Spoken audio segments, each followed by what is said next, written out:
Are you ready for harvest season, when farmers reap the wonderful fruits of their labor? Today's video showcases harvest moments that will surely amaze you. This incredible tech innovation digs and collects hundreds of potatoes in one go. It works precisely and powerfully, minimizing crop damage. The sieving function cleans potatoes in the field, ready for storage or use. In 2023, CNSU's total potato harvest area will be about 961 acres. Harvesting machines greatly contribute to this development.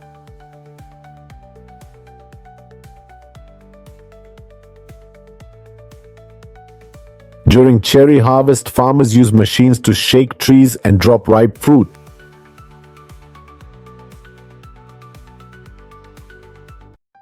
The clever design harvests cherries without damaging the fruit pulp.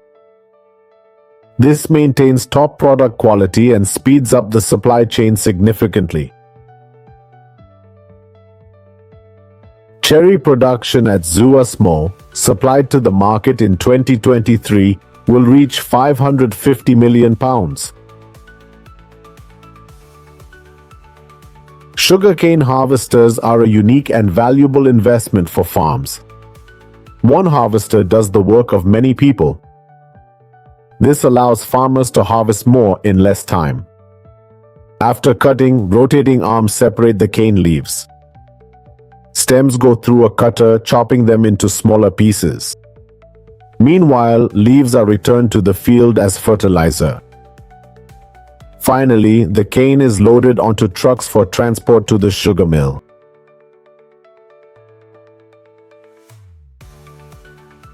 California uses the most cabbage harvesters in recent decades. With ideal climate and vast farmland, California leads in fresh cabbage supply. As the machine moves, clamps hold the cabbage while a sharp blade cuts the roots. Leaves and roots fall as natural fertilizer, while clean cabbage moves to a conveyor belt. Workers check and container the product, ensuring it meets standards before packing.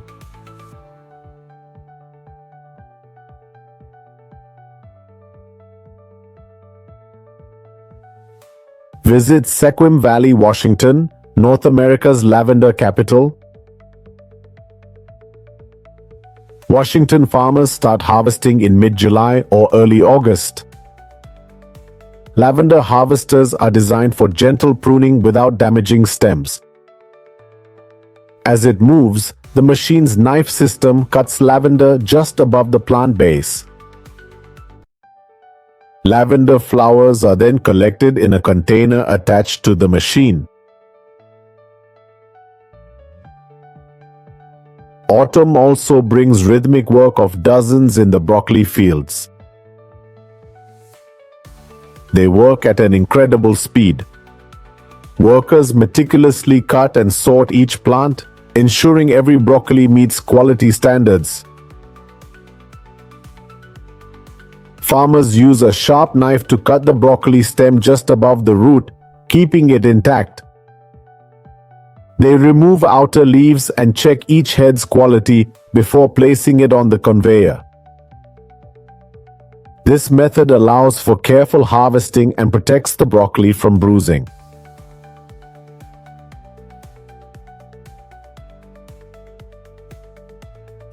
About 45 Afghan workers labor in the onion fields during harvest season. The farmer carefully removes the onion from the soil. They use knives to trim the onion roots and leaves. Next, the onions are packed into bags. Each bag typically contains about 50 to 60 bulbs.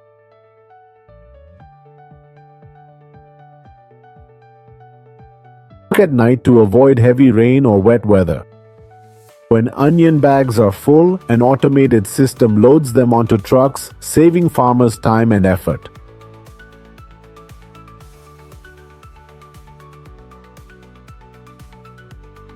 Fresh grapes are packed in the field to maintain freshness, reduce transport time, and prevent crushing.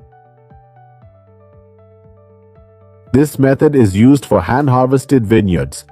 They inspect each grape bunch for ripeness, selecting only ripe, evenly colored, undamaged grapes. After cutting, bunches are loaded onto trucks for transport to the packing area.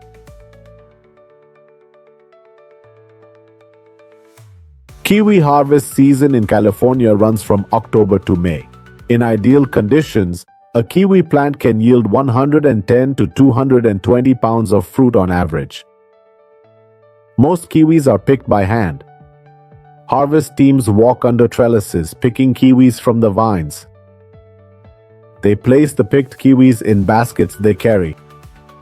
When full, harvesters unload kiwis into bins.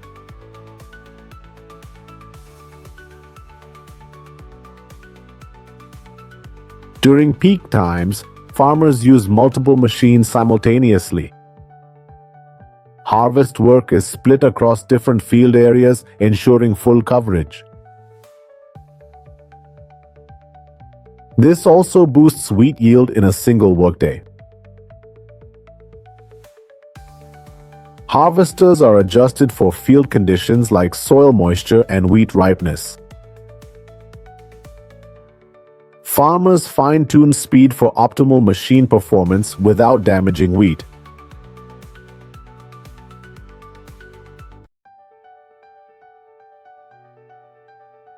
Let's look at some farming scenes in Asia.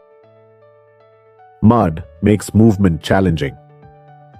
Japanese farmers carefully dig up entire lotus roots.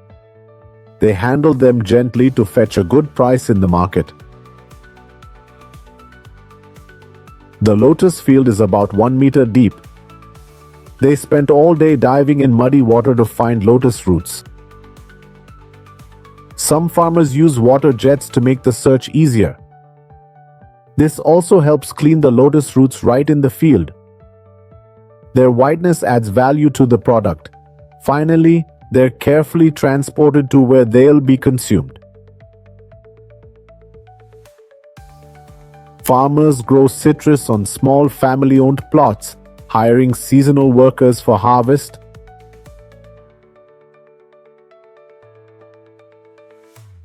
Harvesting is done by hand, one fruit at a time, to avoid damage. Chinese farmers mostly use traditional methods, rarely using modern machinery. Most citrus fruits are sorted and packed in the orchard after picking. Each durian is harvested one by one in a risky manner. Sharp spines can injure them at any moment. The tree climber and ground worker must coordinate smoothly to prevent fruit damage. After picking, durians are quickly transported to the harvest center for grading. Despite its tough exterior, durian isn't suitable for rough handling during transport. When durians rub against each other, their spines can break, causing easy damage.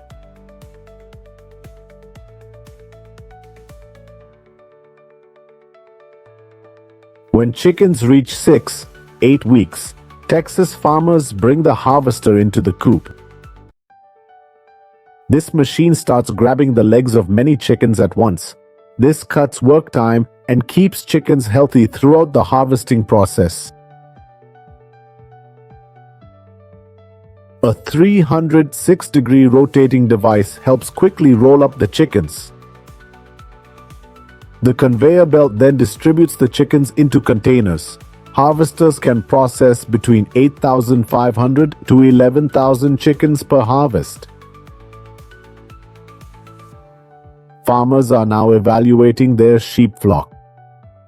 Sheep are gathered from pastures into large pens for inspection. Healthy sheep with ideal weight and soft, thick wool will be prioritized at the auction. They're transported in special vehicles to ensure they arrive unstressed, uninjured, and valuable. At the auction, they get a final health check and are sorted by weight, breed, and intended use. The sheep are then led to the auction area for buyers to inspect and select carefully.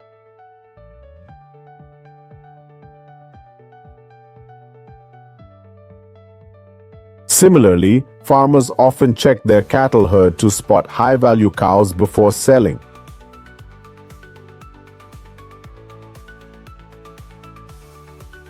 The best age to sell beef cattle is typically between 12 and 24 months. Selected cows must be disease-free, without injuries or deformities. Farmers often stay behind to guide the cows up the ramps onto the truck. This process is done carefully, keeping the cow stress-free and uninjured.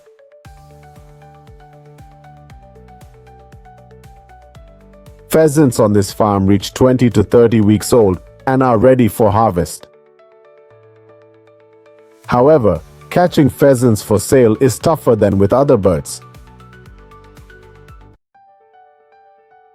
Their erratic, aggressive flight poses many risks and challenges for farmers. They often wear protective gear or helmets to avoid pheasant attacks during harvest. Pheasants can survive 60 hours without food in ventilated boxes. This gives breeders enough time to transport them worldwide.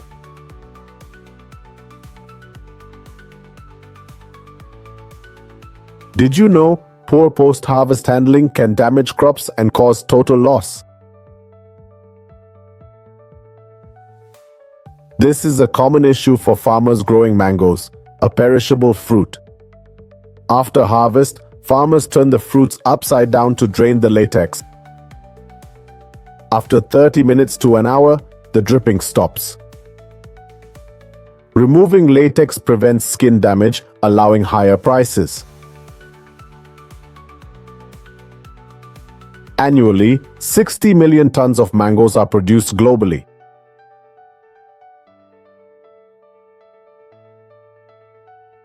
India produces half the world's mangoes, about 24.7 million tons. While many farms grow and harvest mangoes, few Indian mangoes reach the global market as production mostly meets domestic demand.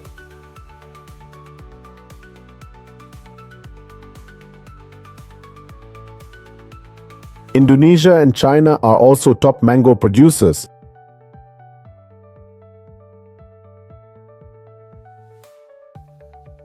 Mango trees provide farmers long-term sustainable income.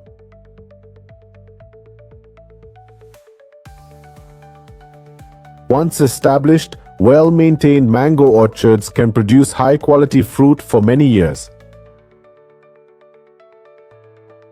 Mango farming can be profitable, but like any agricultural business, it comes with its own challenges. Commercial mango farmers should use pest management strategies, including biological control and pesticides. Mango trees start bearing fruit from their 6th year. A mango orchard's average yield ranges from 3 to 9 tons per acre, with 400 to 600 fruits per tree. Mangoes are harvested when they reach the size and color suitable for the consumer market. This must be done carefully to avoid damaging the fruit. Mango is a fruit that depends on its growth period. This means that once picked, they'll continue to ripen after harvest. Mangoes are usually picked while still green and firm to reach distant markets. However, they must be developed enough to ripen and reach optimal quality. So timing the harvest right is crucial for successfully marketing mangoes. The best time to pick mangoes is early morning or late evening when it's cooler. Climate is milder, making the fruit less prone to damage. Farmers use poles with nets to catch mangoes, preventing bruising. Leaving stems on helps preserve the fruit for a longer period. Mango trees 30 to 40 feet tall pose harvesting challenges. Lifts or special gear help farmers pick fruit from treetops. Large mango farms employ teams of 10 to 20 harvesters. One group picks while another sorts mangoes on site. The team works to harvest quickly while maintaining quality.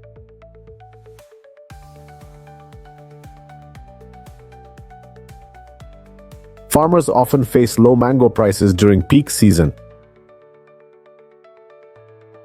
To reduce risks, they diversify sales and add value to mangoes.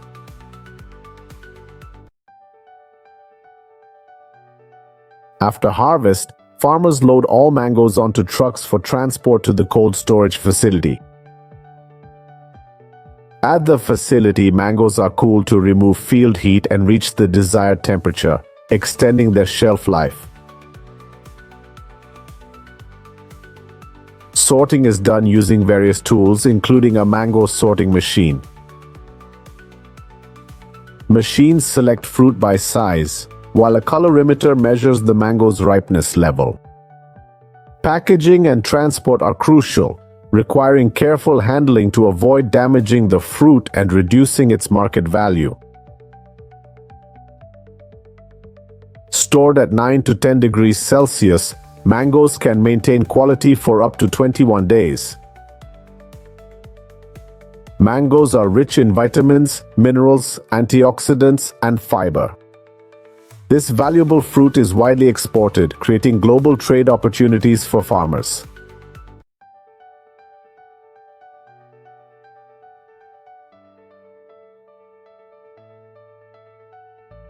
With its sweet flavor, unique aroma, and vibrant color, mango juice offers a delightful experience. Let's explore the mango juice production process at the factory. Horizontal chains drive rollers, moving mangoes forward while rotating them simultaneously.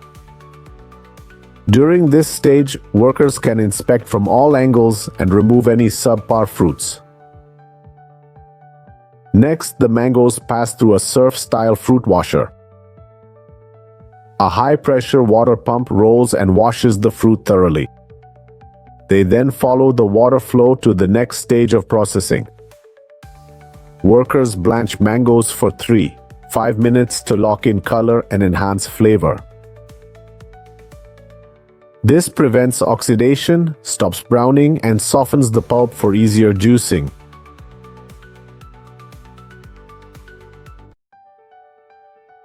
A specialized mango juice machine can fully remove the pit and peel, minimizing pulp loss. Production capacity ranges from 5 to 20 tons per hour. Sterilization is crucial to ensure the shelf life of mango juice. It eliminates bacteria, yeasts, and inhibits enzyme activity in the juice. The juice is then heated from 85 to 95 degrees before packaging. Mango juice is bottled according to preset quantities. This step is necessary for mass production of mango juice. Machines automatically transport, tilt, and fill bottles. Finally, juice bottles are labeled and ready for market distribution. Dried mango is a popular, nutritious snack enjoyed worldwide. Ever wondered how these tasty treats are made in a factory? Production starts with selecting perfectly ripe mangoes for best flavor and sweetness. After harvesting, mangoes are washed to remove dirt and impurities. Workers then begin peeling the mangoes. This ensures uniform texture and appearance in the final product. The mangoes are cut into equal pieces. Slice thickness may vary depending on the final product. Mango slices are placed in special dryers. These machines remove moisture but keep flavor and nutrients. Drying can take from hours to days. Workers monitor temp, humidity, and mango quality after cooling.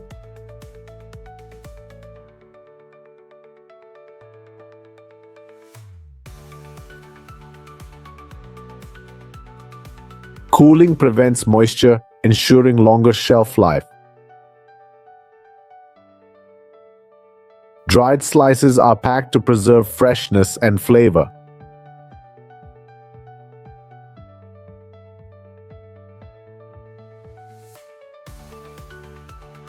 Mango also pairs with other ingredients for unique dishes. Have you tried mango sticky rice? It's always among the world's top mango dishes. The dish is made with steamed rice. Sticky rice is served with fresh mango and coconut milk. Ripe mango's sweetness balances the sticky rice well. This simple dessert is popular in most Thai restaurants.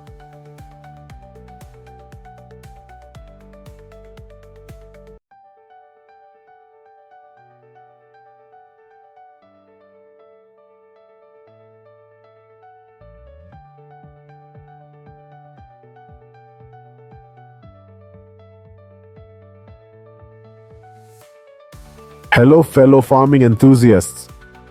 Today we'll explore amazing moments in agriculture. Get ready for stunning harvest scenes where hard work pays off. In June or July, sweet red raspberries are ripe for picking. The raspberry harvester moves through each plant row one by one. On both sides, there are two capable sets of mechanisms. Plastic prongs shake the row to dislodge berries from plants. As berries fall, they land on a conveyor belt below. Farmers then sort out leaves and unripe fruits by hand. They use flat containers to avoid crushing the berries. Unripe green fruits are left on the plant to mature. The harvester returns in 2 days to pick more ripe berries. Next, we'll visit the raisin fields, a fruit used mainly in wine and sweet production. Between August and October, when grape leaves turn brown and wilt, it's harvest time. The agricultural equipment is operated by a team of highly skilled workers. As the machine moves through vines, it shakes plastic bars to loosen the raisins. The raisins then fall and are collected on the harvester's conveyor belt. Precision work. Shaking also helps minimize damage to the grapevine. The harvester has an essential cleaning feature. During harvesting, green leaves and shoots are separated from the conveyor system. Finally, the quality raisins are transferred to the truck. California's sweet corn harvest runs June to October, when kernels are in the milk stage. This state's corn has always been prized for its freshness and flavor. The harvester's cutting head is adjusted to the proper height and position for the crop and row spacing. The harvester then cuts corn stalks while rollers guide them into the machine. These machines have revolutionized farming, greatly reducing the need for manual labor. They also significantly decrease field cleanup time. In 2023, the US harvested about 340,000 acres of sweet corn. Cabbage is ready for harvest about 75 to 90 days after planting. Large farms use cabbage harvesters to supply fresh vegetables to the market. As it moves through the field, a special blade cuts the cabbage leaves and roots. The cut cabbage is then transferred to the machine's conveyor belt. During this process, excess cabbage leaves fall back onto the field. Workers at the machine will check and remove cabbages that don't meet standards on site. A mechanical harvester can replace manual labor, harvesting dozens of acres daily. This method also helps minimize the risk of damage to the cabbage. Cotton harvesters process multiple rows at once, up to 6, speeding up harvesting.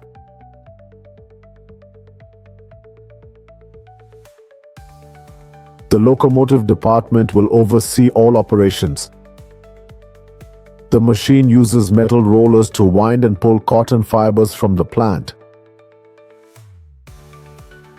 Cotton is then transferred to a large container, reducing frequent unloading stops.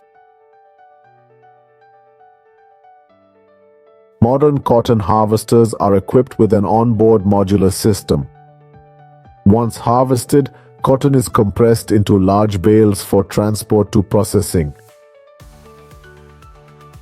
We're heading to the wheat fields in western New York State.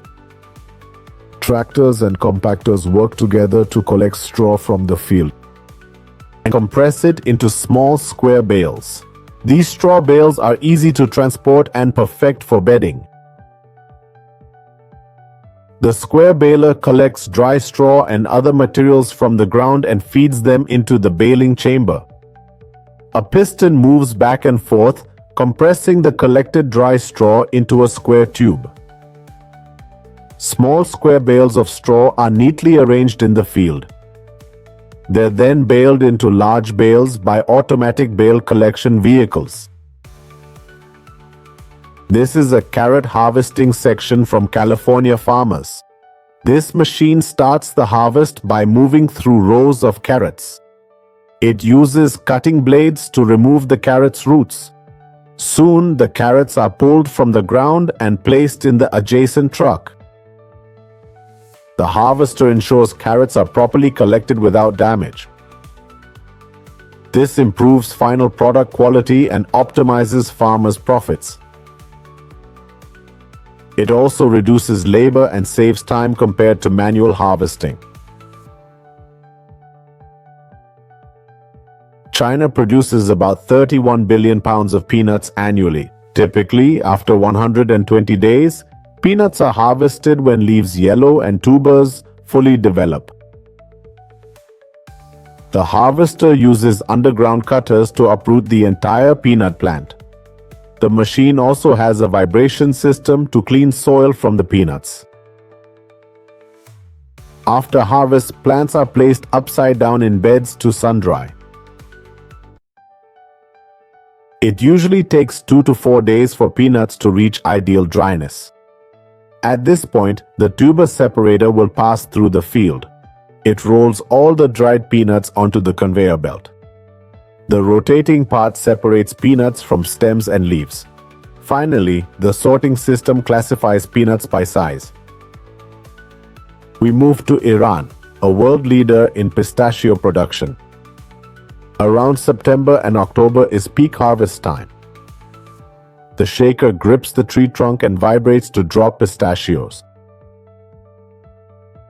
Drivers adjust vibration to avoid damaging the tree. Falling nuts are caught in a collection chute at the tree's base. This keeps seeds clean and minimizes soil contact. Harvesters often separate leaves and branches from seeds. Pistachios then go on a conveyor for initial on-site sorting. Huge machines cover vast fields quickly. It ensures timely harvest of coffee at peak ripeness. As it enters coffee rows, vibrators gently shake the branches. This process causes ripe coffee beans to fall from the tree. The machine targets only ripe fruit, avoiding accidental harvest of unripe ones. Harvesters play a crucial role in developing Brazil's coffee production. Brazil is expected to produce 66.3 million coffee bags in 2023 to 24, nearly 40% of global output. Did you know the world produces about 105 billion pounds of onions yearly? An average person consumes almost 14 pounds of onions per year.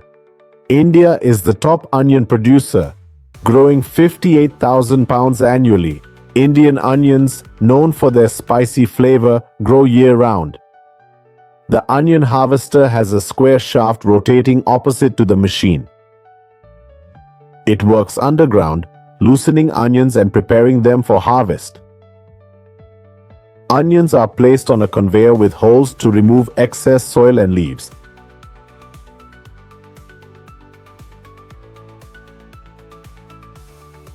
The onions are then transferred to a container next to the harvester.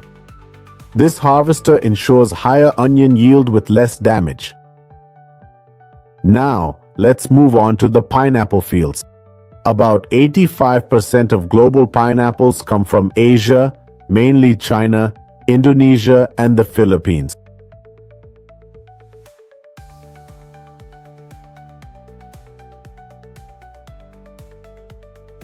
To avoid midday heat and keep pineapples fresh.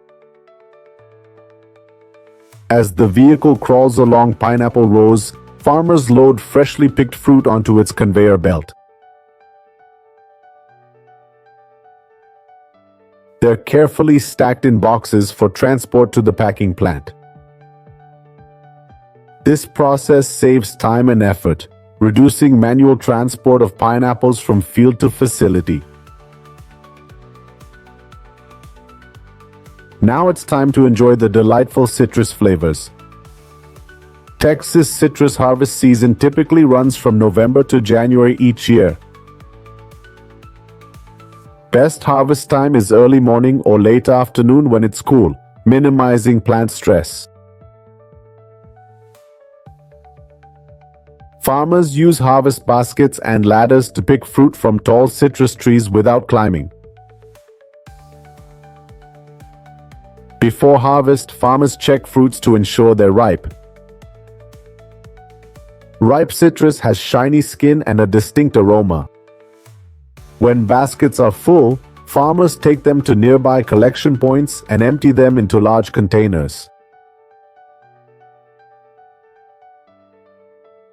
Besides citrus, the US is a top peach producer, with California growing about 75% of the national crop.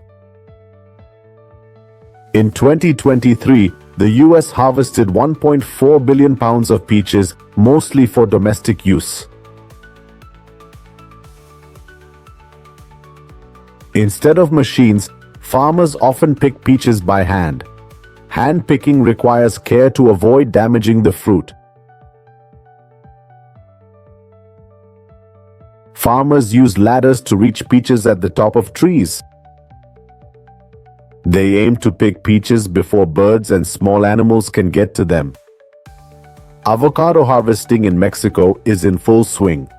In Mexico's volcanic belt, these avocado trees thrive and yield high.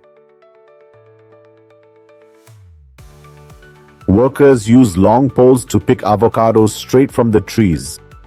During harvest, farmers carefully avoid damaging the fruit.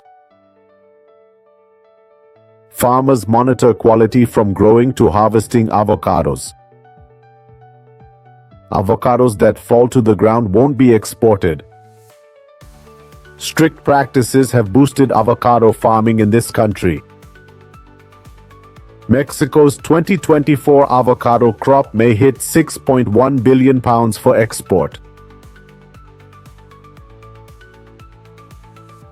Long poles with sickles attached to the bamboo tips.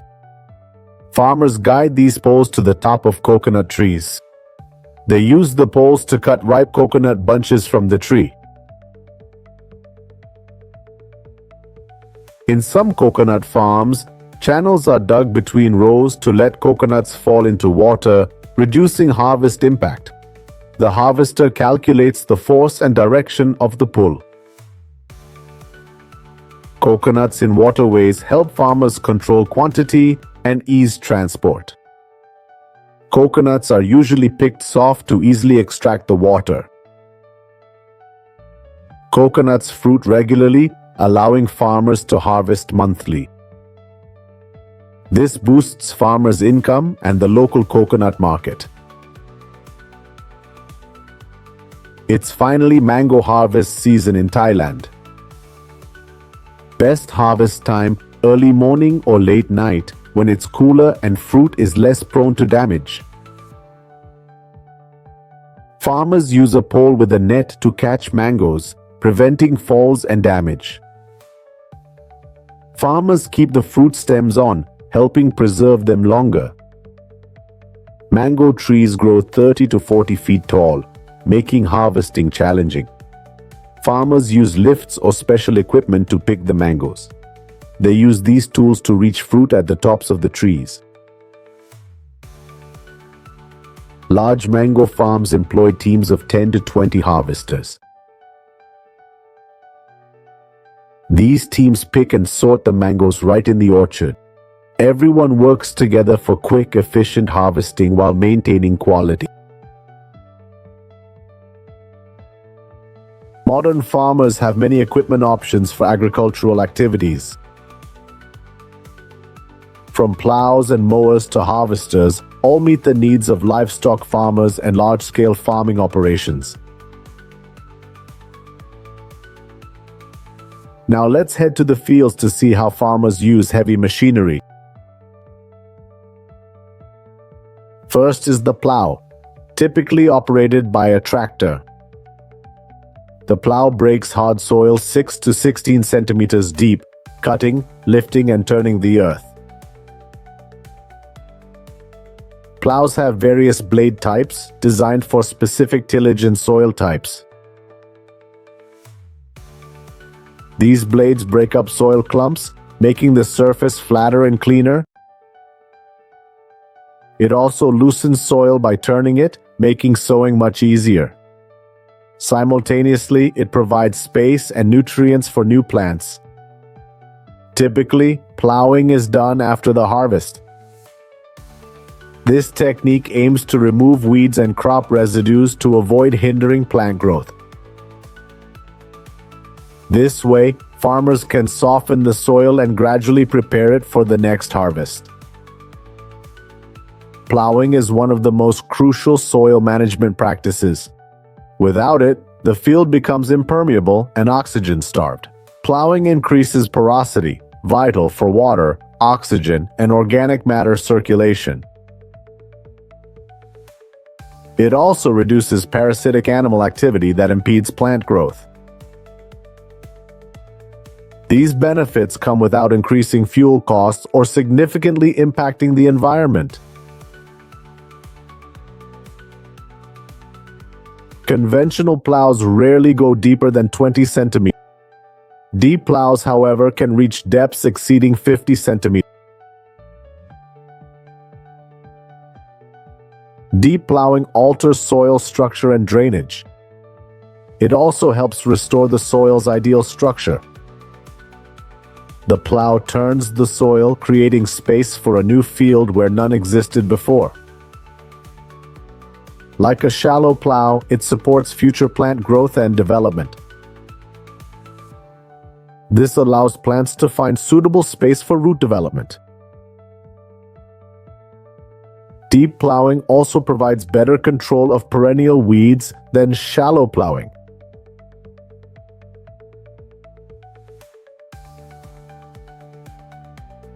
Pastures yield 85% of farm profits and are the cheapest form of feed.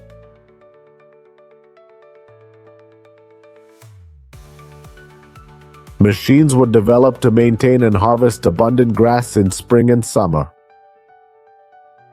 This creates high-quality green forage with increased productivity. Farmers can use simple bar cutters for harvesting. These use alternating knives to cut the grass. Rotary cutters, on the other hand, use spinning discs for quick harvesting. After cutting, the grass is trucked to the farm, meeting the cattle's fresh feed needs. In summer, the grass grows fast and is often harvested by cattle farmers. Hot, dry weather is ideal for harvesting grass for silage.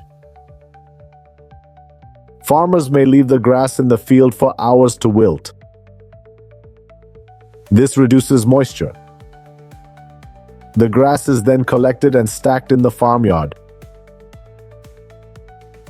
Machines compress the grass tightly or roll it into large bales, removing air.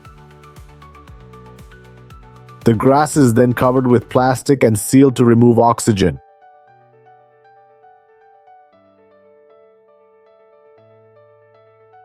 Over several months, bacteria in the grass ferment effectively.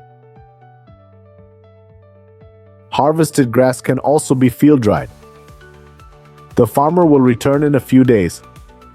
The hay harvester helps bale the hay. Farmers collect and stack bales with one tractor, reducing field pressure from heavy machinery.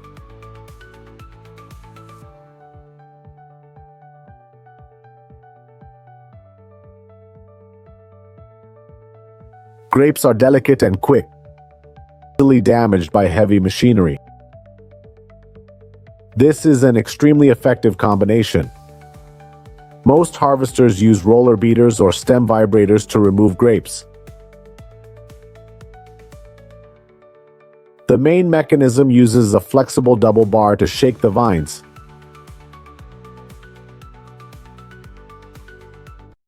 In some areas, machine harvesting cuts labor costs by up to 75%. Machines move through rows, shaking vines to drop grapes onto conveyors. Once collected, impurities are removed through a series of nets. Harvested grapes are immediately trucked to the processing unit. This mechanical harvesting method is used only for wine grapes. A machine can harvest 1 hectare in about 5 hours. Manual labor can take 1 to 10 days to harvest the same area. Harvesters can also operate 24/7. Machine harvesting is often cheaper and better for large flat vineyards. Grapes cool faster when harvested by machine than by hand. These machines have lights for night harvesting. This helps farmers cut harvest time, especially during peak seasons. Ripe grapes left on the vine too long will quickly spoil. Though machines do most harvesting, farmers often check before use. They ensure enough fuel, working lights, proper tire pressure, and functional brakes.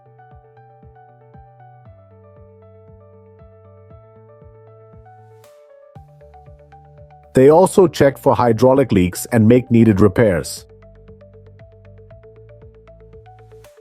Like grapes, farmers use peanut harvesters to collect peanuts, saving labor and reducing work intensity.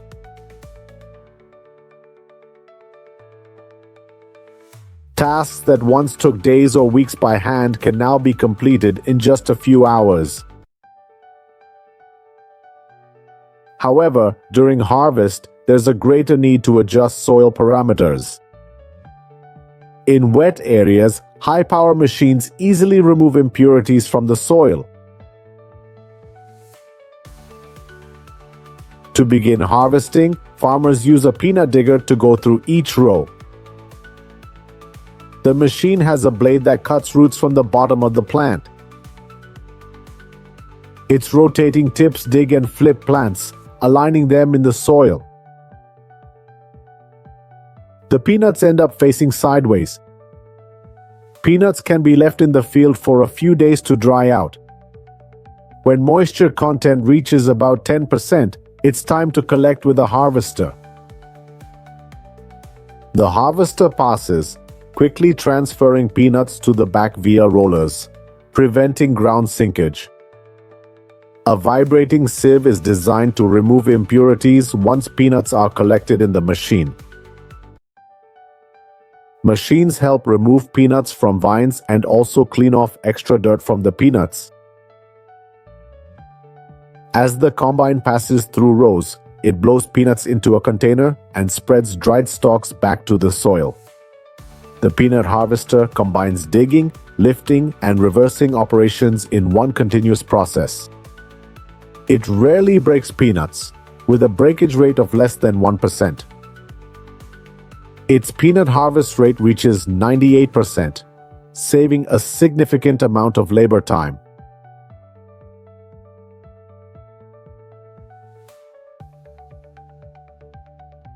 Not just for land, heavy machinery also works well in underwater environments. Cranberry harvesters help farmers increase quantity and develop production scale. In fall, we see harvesters traversing fields of ruby red cranberries. The harvester opened new possibilities for this $200 million per year industry.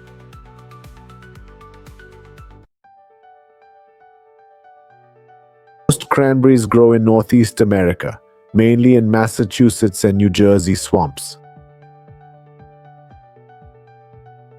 Cranberry harvest typically runs from late September through October. Farmers flood fields with water to shield them from frost. The water level is about 18 inches deep. Growers use water reels or egg beaters to stir and free berries from stems. Each berry has a tiny air pocket helping it float on the water's surface. Americans consume 400 million pounds of cranberries yearly. Harvesters move through rows, agitating water to release berries from vines. It moves gently on balloon tires to avoid damaging the plants. This is the most labor-intensive part of the cranberry harvest. Floating berries are corralled to a collection point. Workers use a crane to pile berries around a pump for extraction. Finally, cranberries are loaded onto waiting trucks. They're then taken to facilities for processing and packaging.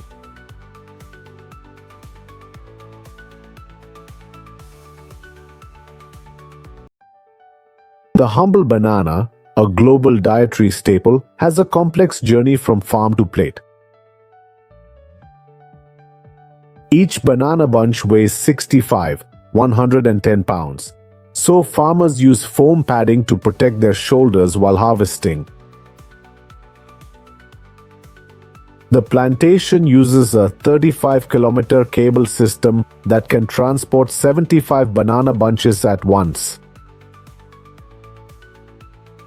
In 2022, global banana production reached 42.2 million pounds. To ensure quality, farmers limit each banana tree to producing only 10 bunches for optimal fruit growth.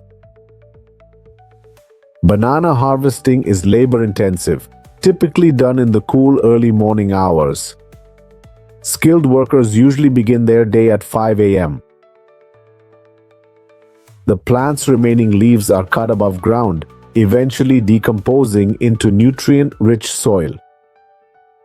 Using traditional farming methods, growers can yield about 88,100 pounds per hectare. However, efficient banana farms in the Philippines, the world's top supplier, can produce 176,300 pounds per hectare or more, thanks to disease-resistant varieties. Once bananas reach the processing plant, they undergo a thorough cleaning process. Workers use pressurized water to clean, while foam coats bunches and processing areas to prevent fruit damage.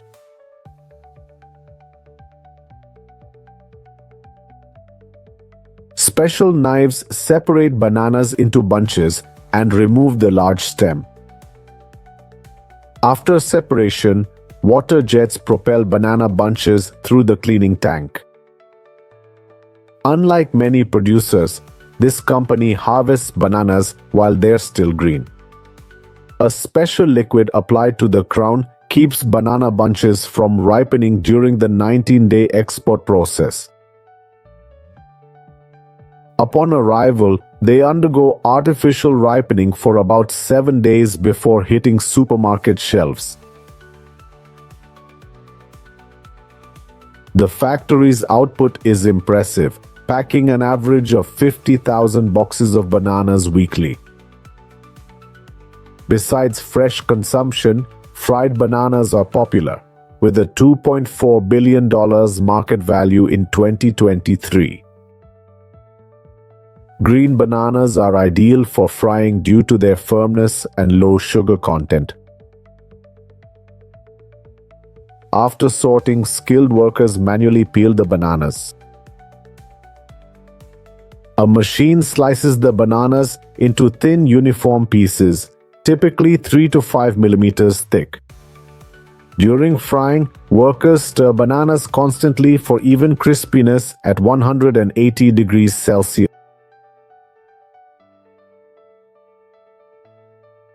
A conveyor belt moves fried slices to a seasoning station. Once cooled, the fried bananas are ready for packaging. This production line can process up to 20 tons of bananas daily.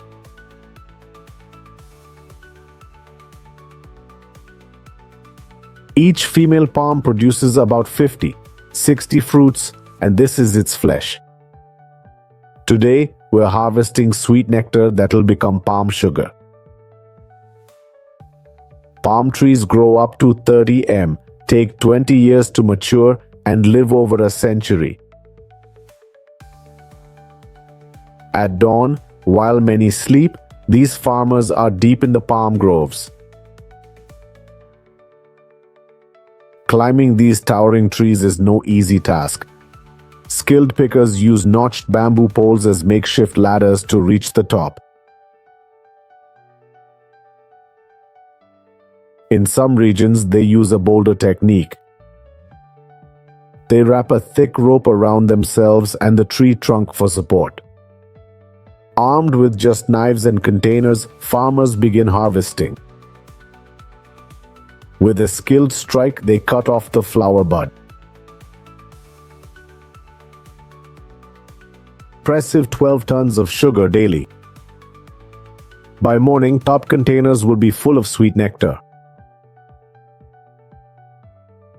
Daily, a worker climbs up to 100 trees, often collecting over 300 liters. Sap sours quickly, so farmers add herbs or lime to prevent this.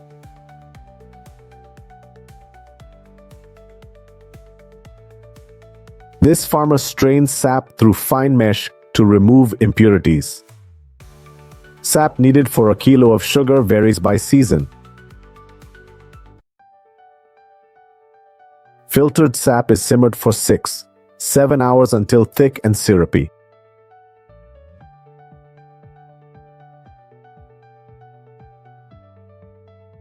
Constant stirring and skimming ensure smooth texture and prevent burning. Liquid sugar is molded into balls or blocks in plastic containers. In dry season, 7 liters of sap are needed, while rainy season may require up to 10 liters.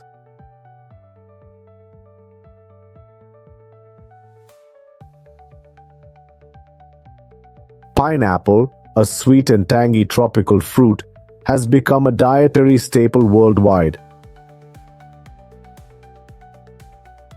Pineapple farming remains labor-intensive, with manual harvesting still the norm.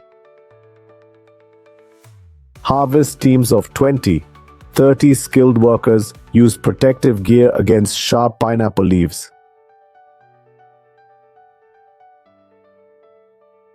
They can harvest 2 tons of pineapple per day.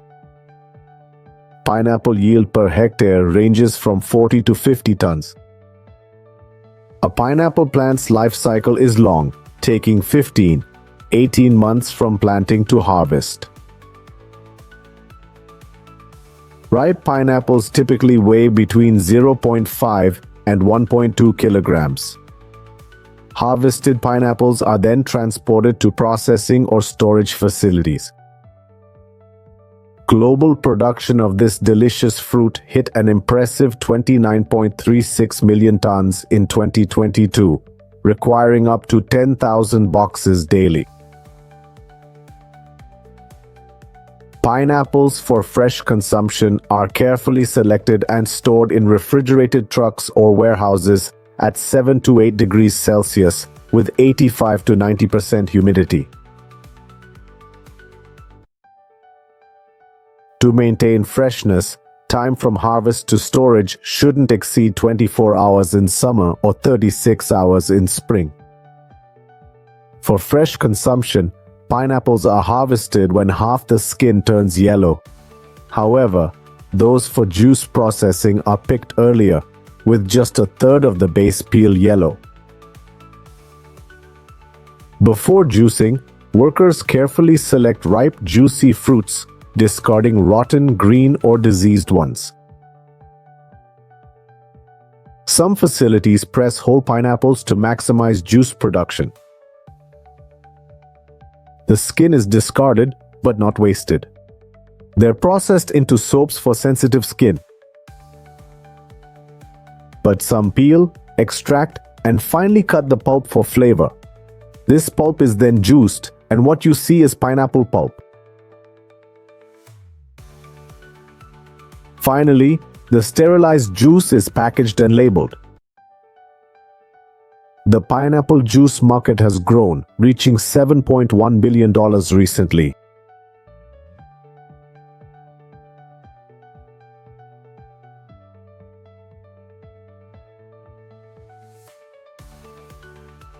This farmer earns up to $5,000 monthly just to pick this thorny fruit.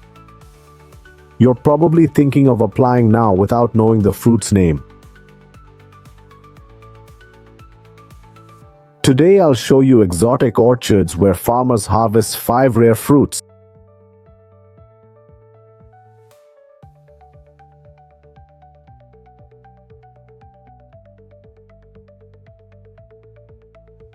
Known as the king of fruits, durian fetches a high price of $3.7 billion per pound where it's grown and can reach up to 32.50 times that in the Sinanua market. With its distinct aroma and rich, creamy flavor, this fruit is often bought for immediate eating or used in cakes, rice dishes, ice cream, and more. Harvesting durian is extremely challenging due to its thick, spiky shell and the fact that it grows on trees about 4 to 5 meters tall. Before durian harvest, a specialist called a durian tapper checks the fruit's ripeness. They tap the fruit with a knife, and based on the sound and skin color, determine if it's ready to be picked. This is the $5,000 a month job I mentioned at the start of the video. The farmer then quickly cuts the durian stem and drops it to the ground. Catchers below swiftly use padded baskets to catch the falling fruit. Durian thorns can cause bleeding, so pickers need helmets and gloves, but skilled ones sometimes skip them. If the fruit is overripe, it may fall to the ground on its own, usually at night. At that point, the farmer just needs to collect it. Some farms use nets tied between trees to catch high-quality durians. After harvesting, durians are pre-processed, washed, and sorted. Durian ripens quickly and should be eaten within a week or it'll rot.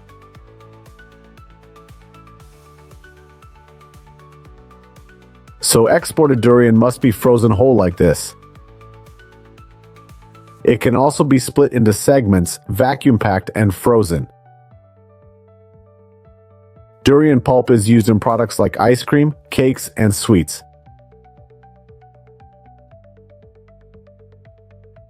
Many have had lychee flavored drinks but never seen or eaten the actual fruit. It's a fragrant sweet fruit with slightly chewy pulp. It sells for about $15 per pound when exported to the US and is mainly grown in China and India. Farmers typically start harvesting lychees between 3 and 4 a.m. and work until about 9 a.m. This early harvest is crucial to prevent the fruit from overexposure to the sun, which can dry it out and reduce its value. These lychee trees are over 10 years old and produce more than 330 kilograms of fruit annually.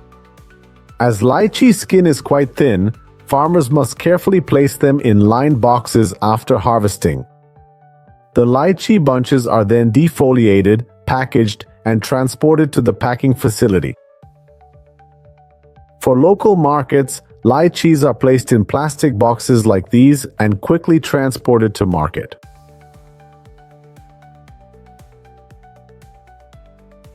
For long-distance exports to Singapore, Japan, and the US, lychees are stored in cold storage facilities. This facility can process up to 4,400 pounds of dragon fruit per hour. Dried dragon fruit is popular due to its month-long shelf life.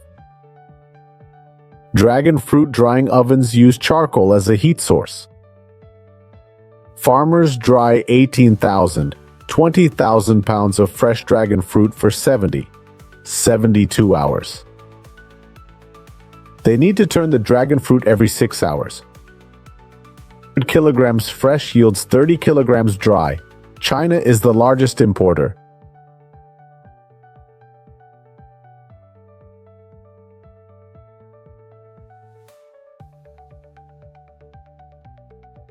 Dragon fruit, sweet and colorful, is enjoyed fresh or as juice. In Vietnam, red dragon fruit is used in noodles and bread to support farmers.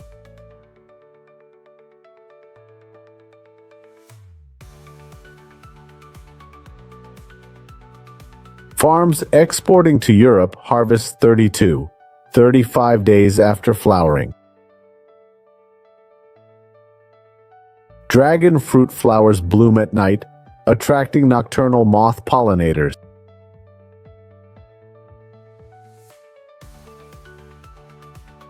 The fruit is harvested by hand using a sharp knife to cut the stem, avoiding damage to the skin. Dragon fruit is unique as it grows directly on the cactus stem, not on branches. After cutting, fruits are placed in lined plastic baskets or shaded, then transported within 2 hours. Post-harvest, the fruit is washed to remove surface dirt and bacteria. They're then sized, chilled to 5 degrees Celsius, and shipped to markets or processors within 42 days. A unique Vietnamese product is dragon fruit bread. It's made by mixing traditional dough with dragon fruit juice in a mixer. The dough is divided into 36 balls, each about 50 grams, then shaped. This bakery produces over 45,000 loaves daily. The bread is then fermented and baked at 170 degrees Celsius for 20 minutes. Each loaf is sold for 24 cents. After durian, it's known as the Queen of Fruits, being the second most grown in Asian fruit powerhouses and selling for over 54.42 orales per pound on Zua. It's called Mangosteen, with a sweet-sour taste, light fragrance, and edible seeds. Farmers start harvesting mangosteen when it changes from light to deep pink, ensuring ripeness. In many places, people also harvest green mangosteen for special local salads. Mangosteen trees take 4 to 5 years to bear fruit. When mature, each tree produces about 500 fruits per harvest. Farmers pick lower fruits by hand, but use special tools for higher ones.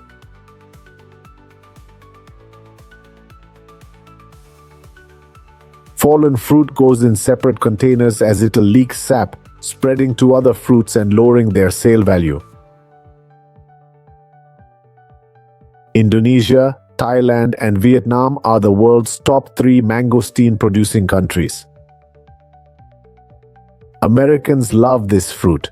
In 2023, the US imported $889 million in mangosteens, becoming the world's largest importer. Rambutan is a tropical fruit with a distinctive hairy exterior. It's similar to lychee in texture, with a mild sweetness and slight acidity, likely due to being in the same family. Rambutan is usually harvested in summer when the fruit turns from green to red or yellow. Farmers pick rambutans by hand using ladders. They pluck whole fruit clusters from branches and place them in foam boxes on the ground. Rambutans are typically harvested when ripe. If too ripe, they'll bruise easily and become mushy during transport. Each foam box filled with rambutans like this weighs about 48.5 pounds. Thailand is the world's largest producer of rambutans. In 2023, the country harvested approximately 314 million pounds of rambutans. Only 1 to 2% is exported as frozen rambutans, mainly to nearby Asian countries and Europe. Captions by the Amara.org community. In the global agricultural landscape, chili peppers are more than just a spice, they're a high-value crop. Today's video shows how farmers harvest and process billions of peppers.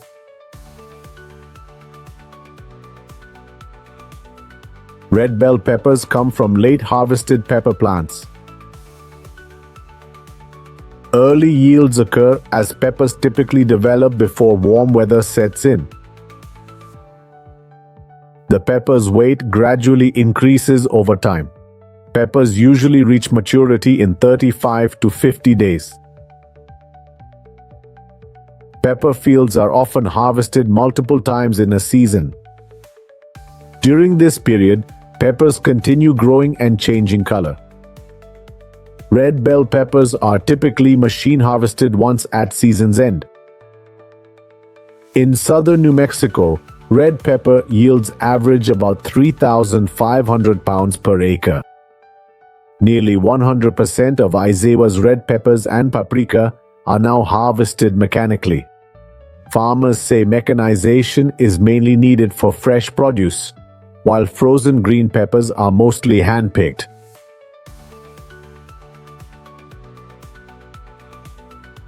The harvest will be completed in 3 to 4 weeks. However, in areas unsuitable for vehicles, red peppers are still mostly picked by hand. Harvesting machines can damage pepper skins and can't meet market demand for stem removal. While shape and size matter less for dried peppers, top quality is crucial for sauces and powders.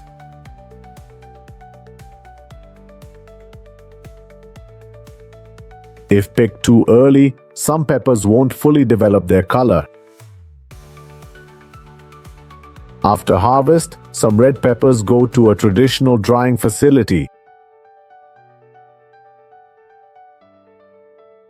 Farmers use their entire yard to sun-dry red peppers naturally.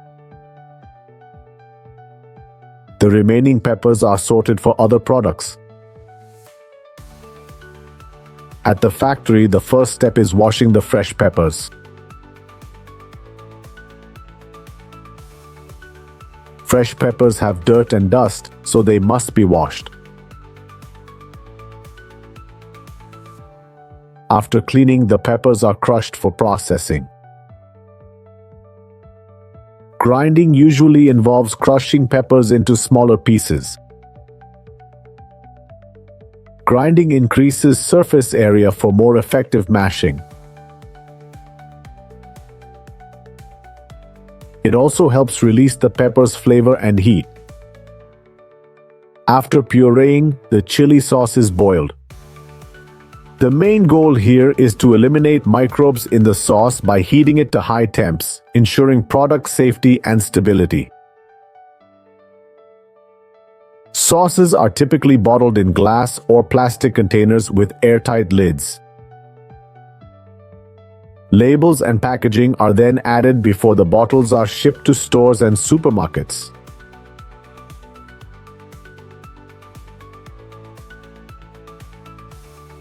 Besides red bell peppers, we also have regular bell peppers. Bell peppers yield a sweet, mild flavor crop enjoyed by many different cultures. Interesting things happen in the fields during harvest time when peppers are picked and transported.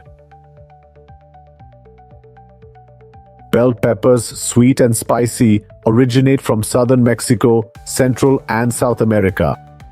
Bell peppers thrive in areas with warm soil and higher temperatures. You can usually expect a healthy crop about 11 weeks after planting. The longer they stay on the plant, the sweeter and riper they become. Their health benefits increase too, as they contain more vitamin C when fully ripe.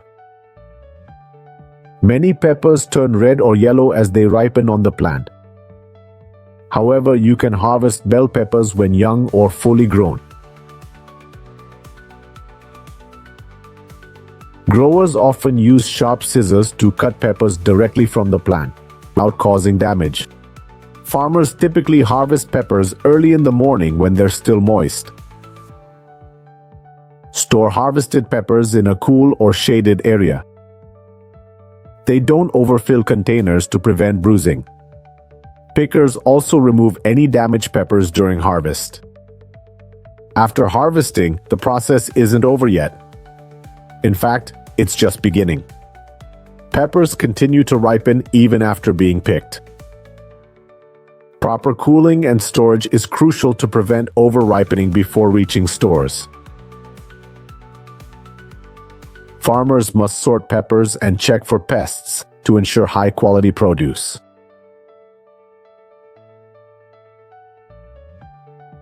Midsummer, Coachella Valley farmers use platforms to harvest and pack peppers in the fields. After harvest, they're taken straight from the field to the platform, where workers pack the peppers into boxes. Cooling peppers post-harvest removes field heat, extending shelf life. Peppers stay fresh for 21 days if stored at 90 to 95% humidity and 47 to 57 degrees Fahrenheit, 55 degrees Fahrenheit ideal. Before packaging, peppers are placed in large containers for cleaning and grading. Bell peppers have a scale based on characteristics like size and color, not spiciness.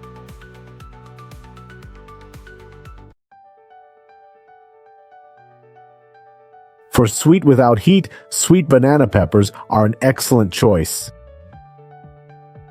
These peppers change from green to yellow to dark red, looking and tasting great. The fruit is 6 inches long, 1.5 inches wide, with a curved banana-like shape. These peppers are easy to grow and ideal for small gardens with high yields.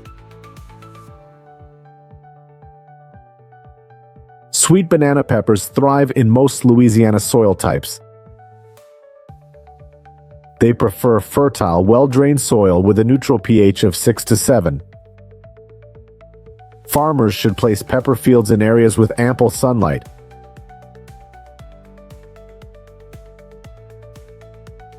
At least 6 to 8 hours of daily sunlight ensures optimal fruit development. Insufficient sunlight leads to spindly plants with few peppers. Temperature significantly affects sweet banana peppers. These pepper plants thrive in temperatures between 20 and 27 degrees Celsius. Cold temperatures can harm plants and slow fruit production. However, sweet banana peppers are suitable for commercial cultivation. Due to rapid fruiting, they're harvestable about 60 days after planting. This warm season crop thrives across Texas, where growers plant in spring or summer. When sweet banana peppers reach full size and look glossy, they're ready for harvest. Farmers often pick sweet banana peppers early, once they're 10 inches long and pale yellow.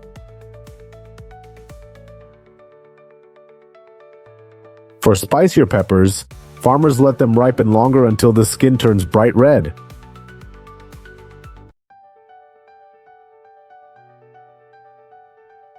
Farmers use knives or scissors to cut peppers, avoiding damage to delicate stems. Peppers with stems attached store longer. Sweet banana peppers have thick, crunchy flesh and few seeds. They're a top choice for both pepper growers and chefs. Mild flavor and firm texture, perfect for salads, sandwiches, and pickles. Though from South America, China leads global production, supplying half the world's crop. Mexico, Turkey, and Indonesia are also major sweet banana pepper producers.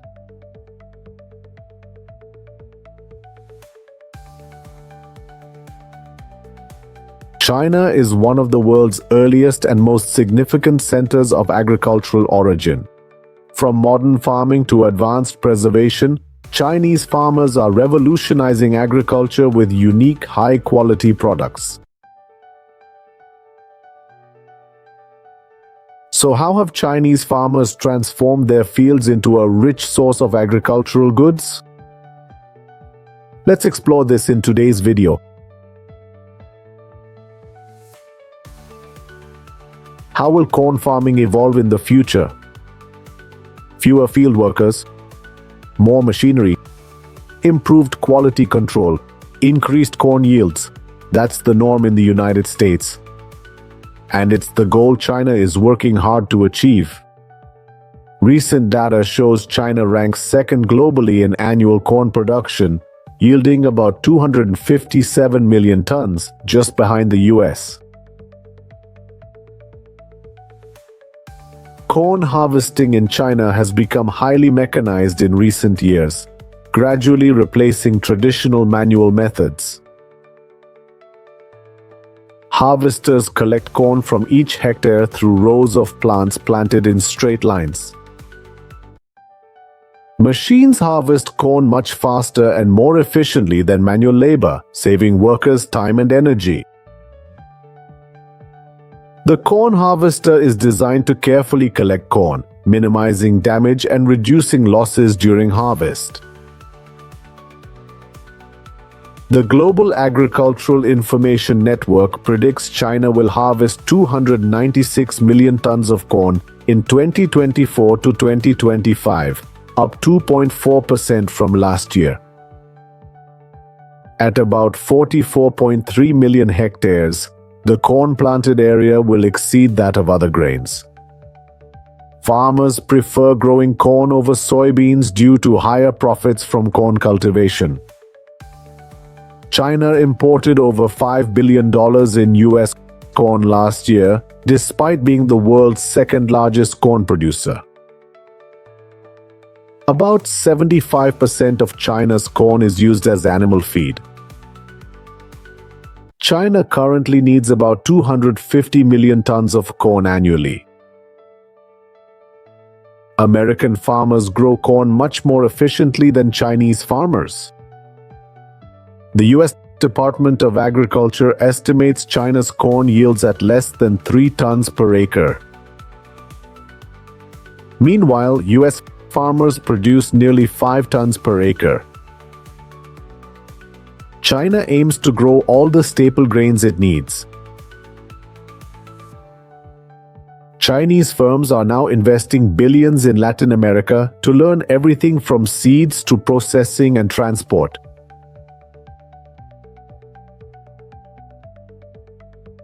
Citrus fruits, the most grown and valuable crop in the 18 southern provinces, make up half of all fruit production and are the main fruits in southern China. The citrus industry is crucial in rural areas, being a key income source for farmers and an economic driver for local governments.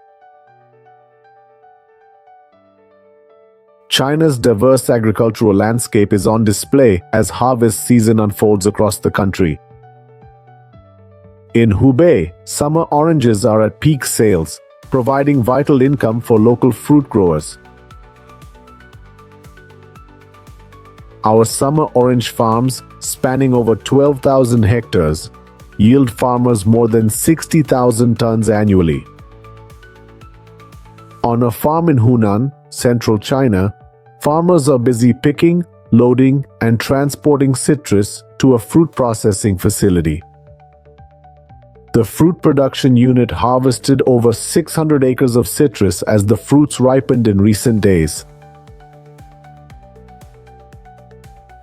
On sunny days, farmers work from 6 a.m. to dusk, harvesting, sorting, packing, and transporting.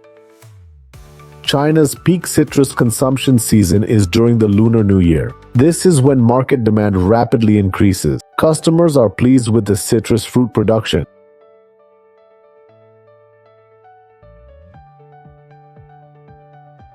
China's citrus season runs from late September to April next year. About 80% of China's citrus crop is harvested from mid-October to December. Farmers grow citrus on small family plots and hire seasonal workers for harvest.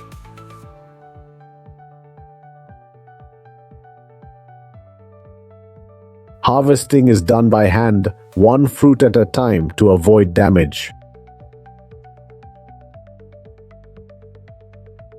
Chinese farmers use traditional methods and rarely use modern machinery.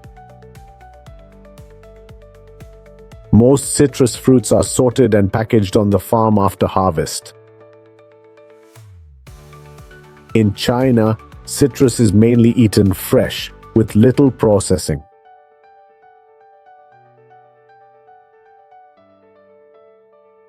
Most Chinese citrus fruits are sold at farmers' markets, with some in supermarkets.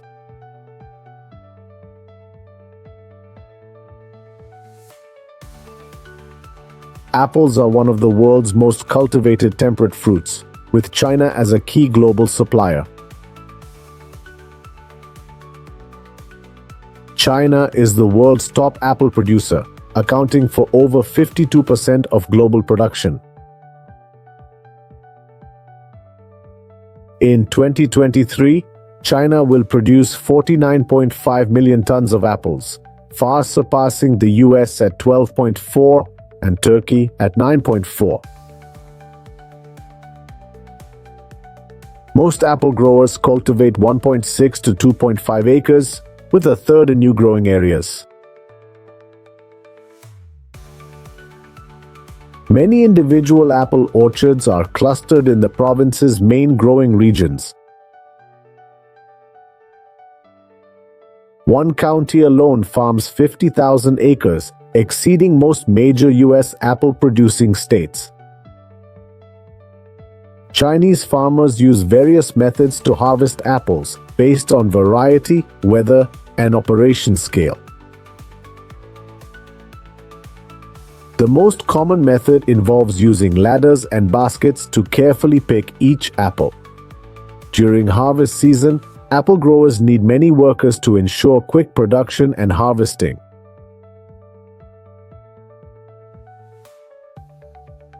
Chinese farmers play a key role in supplying apples to the global market.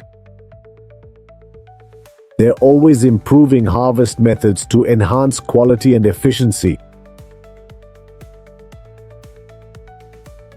By 2025, China's apple production is expected to drop by 5 million tons to 41 million tons. High temps during flowering reduce fruit yields in main producing provinces Shaanxi and Shandong. Moreover, according to the USDA's analysis of China's stone fruit production, fruit orchards on farmland are being gradually phased out in exchange for compensation to farmers. Instead, the government wants to promote the growth of food crops. Soybeans are one of them. Now, we'll visit the fields to see how farmers harvest. For half a month, a local farm co-op will race against time. Farmers work about 15 hours daily to plant 10,000 hectares of soybeans. Heilongjiang, China's grain hub, has over 20 million acres of soybean fields. The city's 2023 soybean yield will hit 2.6 million tons, staying #1 in the country. This year, Gongqing has 13,440 hectares planted with soybeans. Many fields turned yellow, creating a unique early autumn landscape.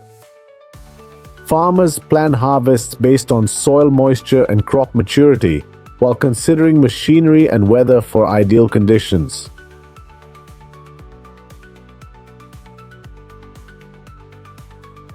After harvest, soybeans always need cleaning and drying for a few days. They can then be processed differently depending on the product's destination. Soybeans can feed humans, be processed into seeds, or used as animal feed. China's average soybean yield is about half that of the United States. As Chinese demand for healthy food grows, high isoflavone and lecithin soybeans are increasingly popular. Thus, China is the world's leading soybean importer. In 2019, soybean imports hit 95.54 million tons, equal to 26 ships of 10,000 tons arriving daily.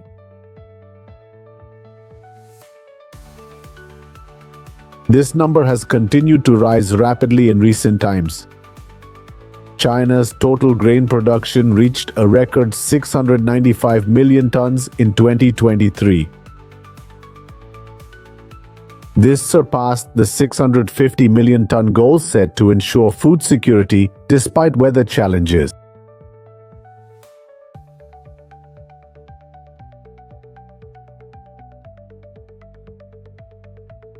Wild forest honey can cost up to $7.84 per kilo, but harvesting it is risky.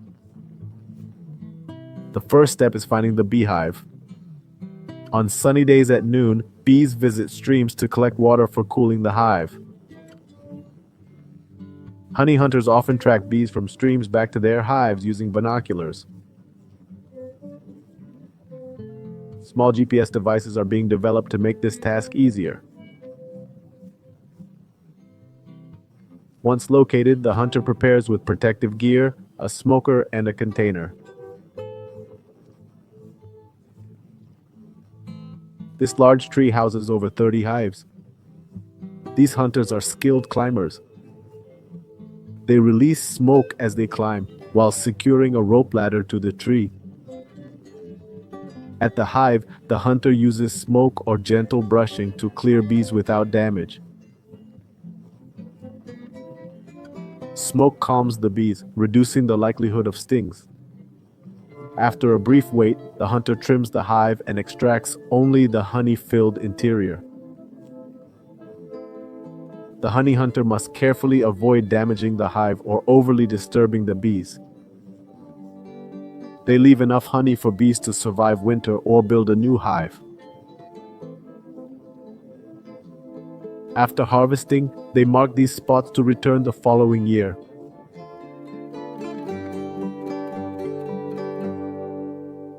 It's called mad honey as the flower's nectar can cause hallucinations. It's found thousands of meters high in the Himalayan mountain peaks. Only this Nepalese village knows how to harvest it using just a bamboo ladder, thanks to ancient tradition. For Gurungs and many Asians, this rare mad honey is prized in traditional medicine for respiratory issues. Villagers inspect the handmade bamboo rope ladder and wet it to ensure it's flame-resistant and safe.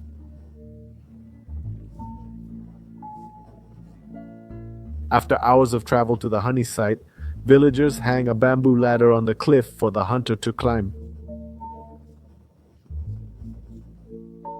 People spread smoke in various spots to distract the bees.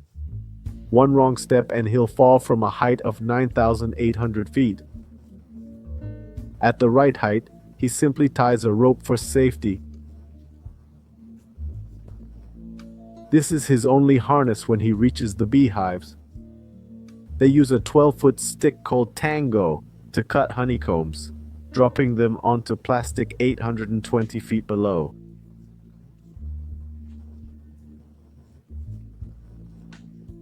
They'll harvest just enough to let bees keep building their nest.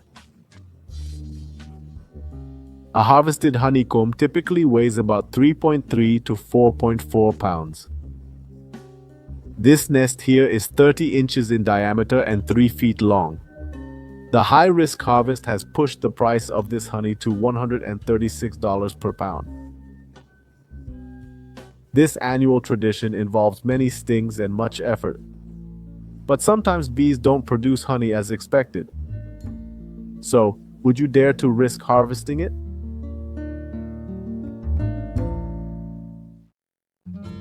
Like wild honey hunters, beekeepers use basic protective gear and smoke to approach the bee colony. They then shake the frame inside the box to remove the bees. Beekeepers select hive frames with honey that are at least 75% capped by bees. Empty frames are also returned to the box after removal. Beekeepers keep 130 pounds per box, depending on climate, to ensure the colony has enough food.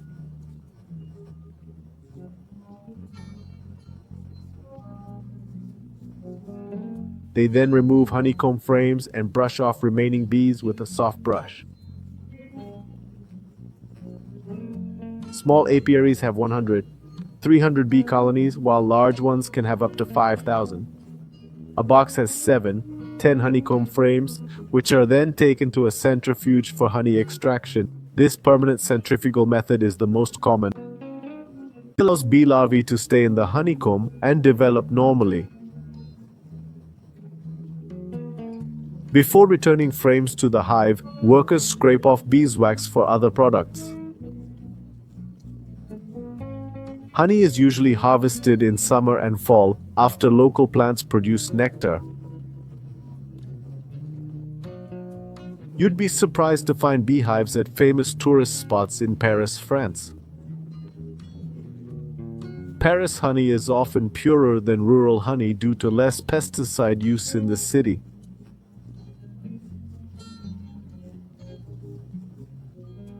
A 200 milliliters bottle of this honey sells for €41 with a floral delicate flavor.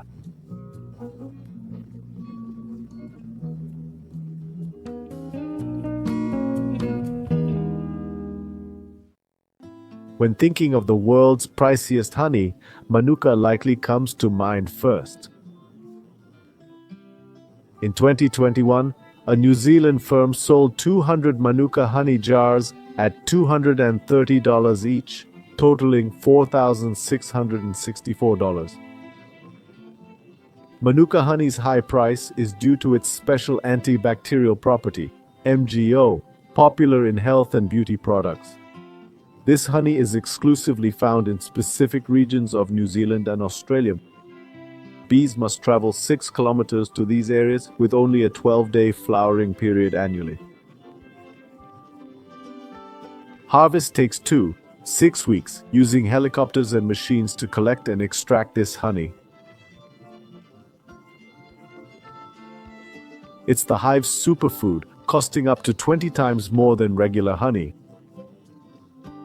To produce it, the queen bee must first be isolated from the hive. The colony only makes royal jelly for potential queen larvae when they lose their queen. Workers use grafting needles to place 12, 18-hour-old female larvae in fake queen cups.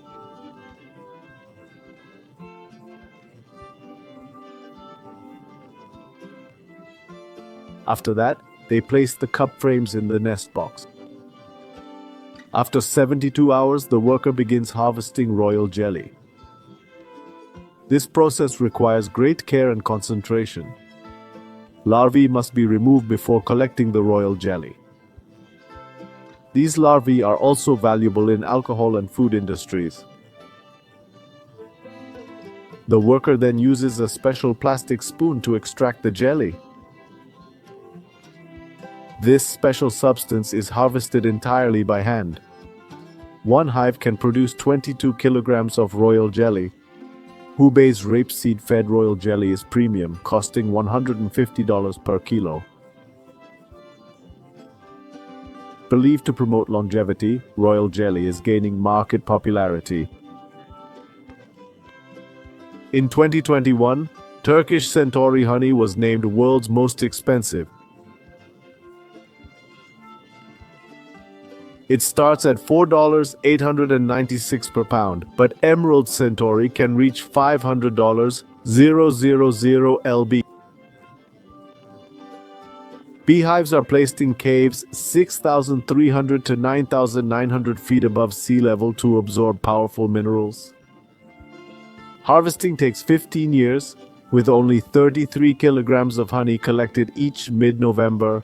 The producer hand bottles it with gold plating and prints the buyer's name on it.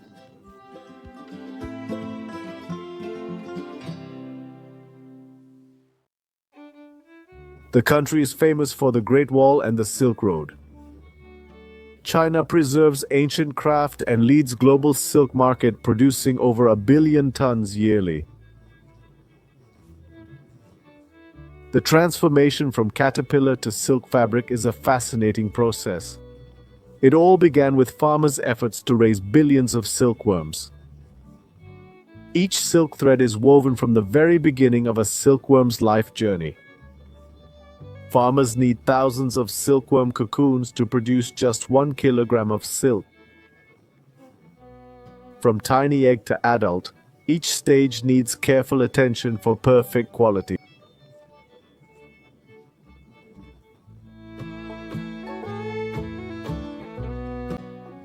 Farmers carefully select the best caterpillars as breeder health is crucial for high-quality silkworm eggs. Silkworm eggs, tiny as sand grains, hatch into larvae after about 10 days.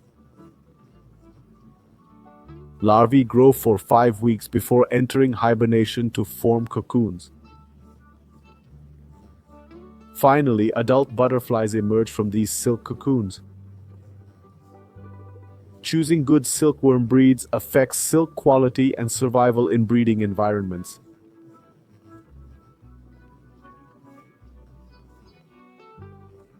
Ideal silkworm conditions: 77 to 82 degrees Fahrenheit and 85 to 90% humidity. Breeders maintain these conditions to promote growth and optimize silk production. That's why the world is always amazed by silk and the Chinese silkworm breeding method. Feeding these larvae is meticulous work. Mulberry leaves are their main food source. The leaves are cut small and fed often to ensure proper nutrition. On average, each silkworm eats 50 to 100 grams of mulberry leaves daily. Young silkworms eat less than older ones. Leaves should be added at least once a day. Ideally, feed full-grown silkworms 2 to 3 times daily. Farmers typically feed them in the morning, at noon, and in the evening. Experienced silkworm farmers have found that, rather than feeding large amounts of mulberry leaves at once, they increase feeding intervals to reduce waste and disease risk. No one knows exactly how many mulberry leaves a silkworm eats in its life. To cut costs, farmers often grow their own mulberry trees. If a silk farmer plans to raise about 20,000 silkworms, they'll plant 2,000 seedlings and tend them for 12 months before starting their silkworm operation. Farmers need 500 to 600 kilograms of leaves to feed 20,000 silkworms throughout their life cycle. In early spring, rural Chinese families harvest the last mulberry leaves from trees. Nong prepares food for his silkworms. Regular cleaning of the farming area is crucial to prevent diseases. These efforts ensure each silkworm is exceptionally pure and soft. Dry lime is crucial for creating a clean environment. It keeps the barn dry and airy, preventing moisture and the growth of bacteria and fungi in damp conditions.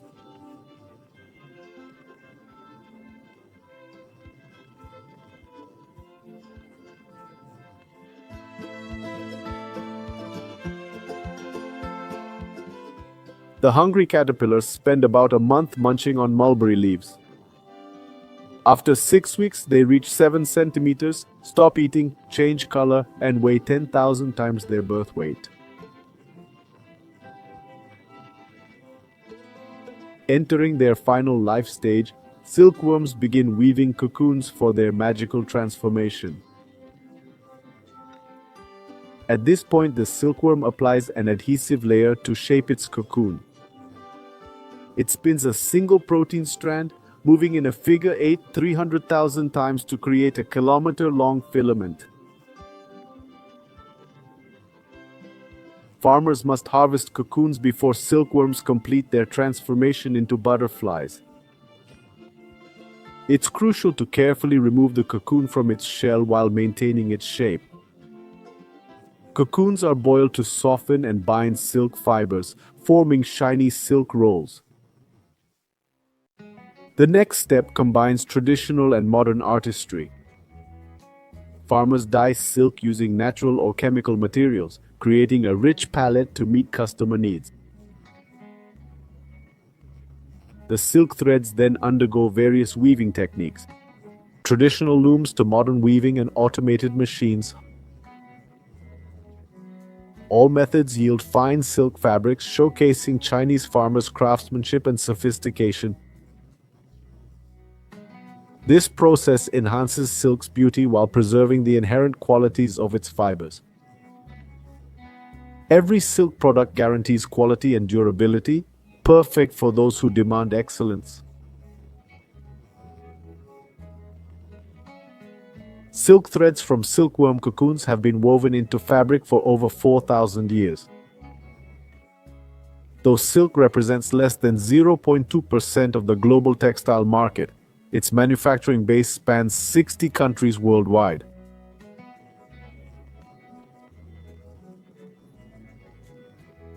India is the world's second largest silk producer, following China.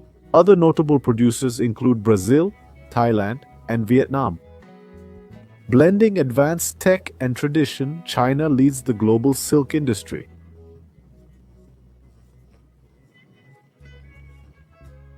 Today, this country boasts over 500,000 silkworm farms and more than 1 million silk processing factories. These tiny silkworms not only produce quality silk but also provide a lucrative income source for farmers. 2 to 3 days after cocoons are finished, farmers harvest the silkworm cocoons. After harvesting, these silkworm cocoons are ready for industrial processing.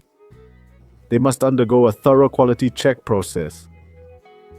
This involves selecting and removing low-quality cocoons, keeping only the best for high-quality silk production. Post-harvest silkworm cocoons are gathered and packed in large bags for transport to processing plants. Each bag can hold up to 1,000 cocoons, weighing anywhere from tens to hundreds of kilos. Silk companies in China buy cocoons from local farmers, providing them with significant extra income.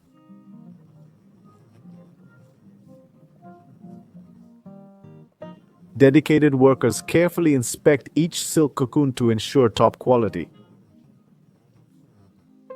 Before processing, low-quality cocoons are removed. The best silkworm cocoons are boiled for 10-15 minutes to soften silk and kill the pulp inside. This step is crucial in creating unique silk products. Workers adjust machines to control twist levels and speeds based on customer needs. The automatic spinner is a standout product, combining precision and stability for various yarns. New equipment optimizes silkworm breeding and boosts local agricultural economies.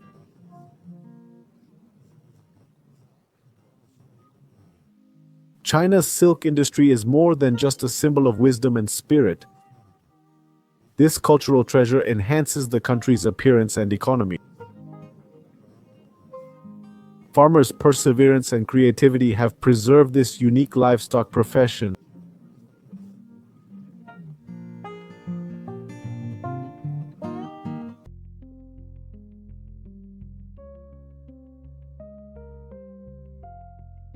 It outlaws domestic forms.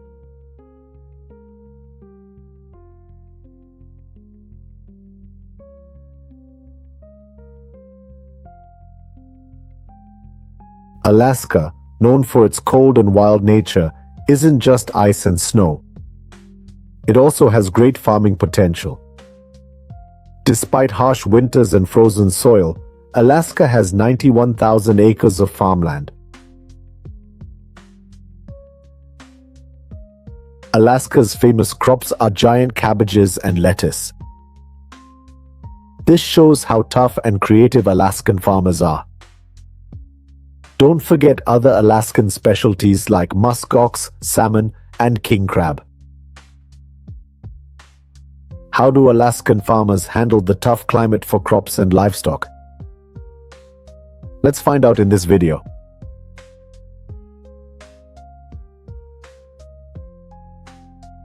The first farm product we'll look at is the musk ox. They symbolize resilience in the coldest places.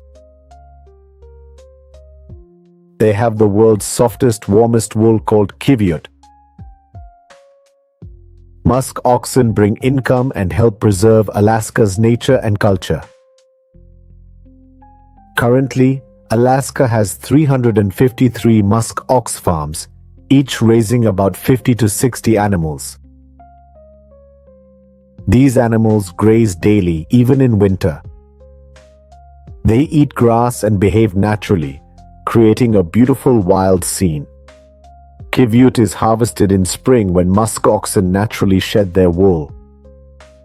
A mature musk ox can yield 4-7 pounds of kiwi yearly, worth up to $500,000 in high-end wool products.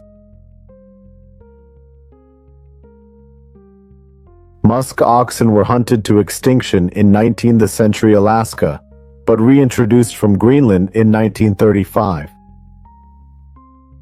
Today, they're not just valuable, but a source of pride for Alaskans.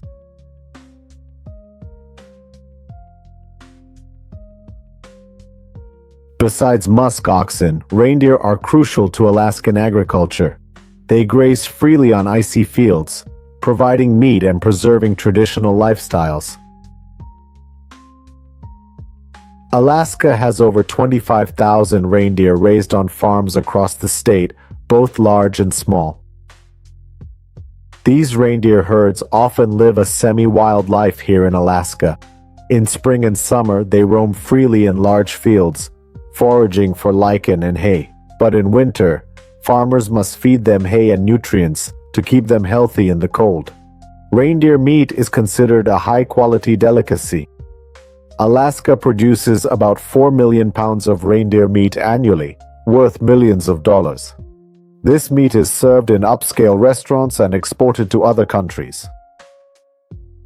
Reindeer hide and antlers also bring significant income to the farms. Beyond economic benefits, reindeer hold deep spiritual value for indigenous peoples. Traditional festivals often center on reindeer, with tales of human-nature connections.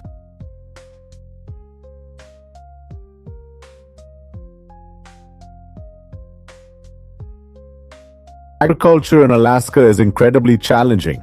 The state's annual cabbage growing contests are a big attraction.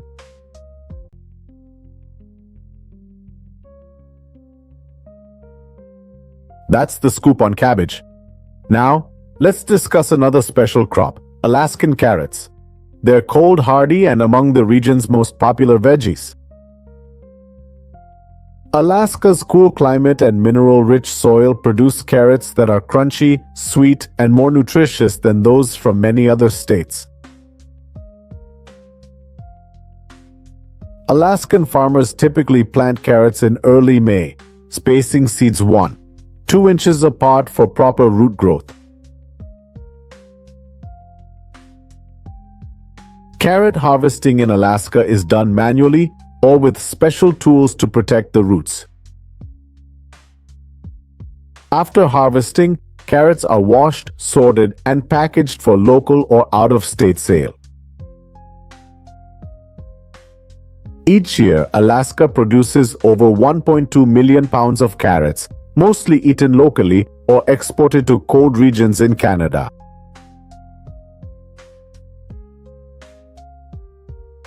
Besides cabbage and carrots, lettuce is another key crop in Alaska. It's actually one of the most popular greens here, loved for its quick growth and crisp taste. In Alaska, greenhouses are built to handle strong winds and heavy snow, providing year-round veggie growing spaces.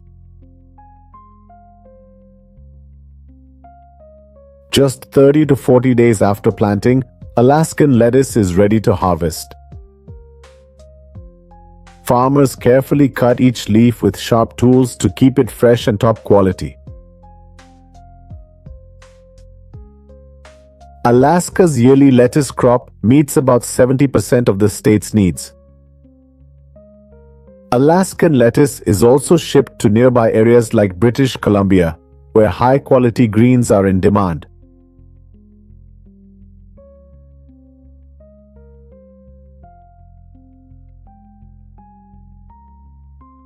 When talking about Alaska's agriculture, it's not just gardens. The state is also known for its seafood industry. Salmon is an Alaskan icon, vital food source, and valuable product. Alaska's cold waters and strong currents are ideal for salmon. The state has 3,000 plus rivers and 3 million lakes, breeding billions of salmon yearly. Locals fish from June to September when salmon swim upriver to spawn. Yearly, Alaska's salmon industry produces 120 plus million pounds, earning $700 million. It's also the main livelihood for many coastal fishing communities. This industry creates over 25,000 full-time jobs in fishing, processing, and shipping.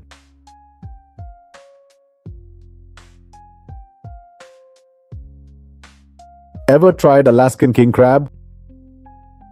It's one of the world's most luxurious seafoods and the pride of Alaska's fishing industry. With its massive size and high nutritional value, king crab has long symbolized wealth and status. Alaskan king crab fishing mainly happens in the Bering Sea. The season runs October to January, battling huge waves and freezing temperatures. It's one of fishing's most dangerous jobs, but also incredibly lucrative. Alaska produces over 10 million pounds of king crab annually, worth about $1.5 billion. The industry creates 15,000 plus full-time jobs, from boat crews to processing workers. Alaskan king crab dominates 50% plus of the US premium crab market and is exported to Japan and South Korea.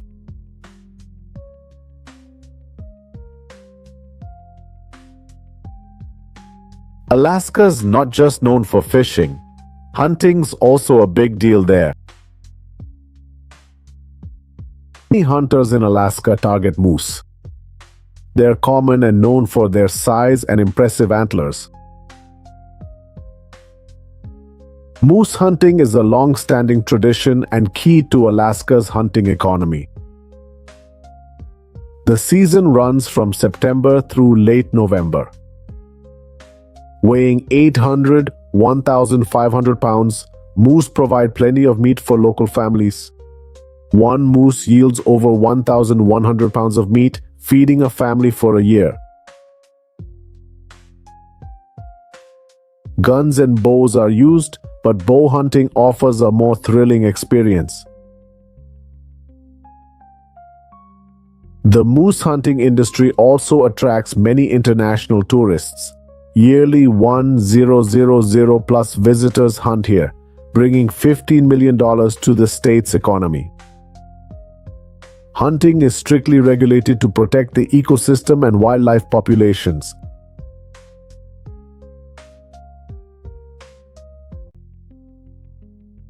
In the bitter cold, Alaskan farmers prove nothing's impossible. They not only produce food, but inspire belief in hard work and nature.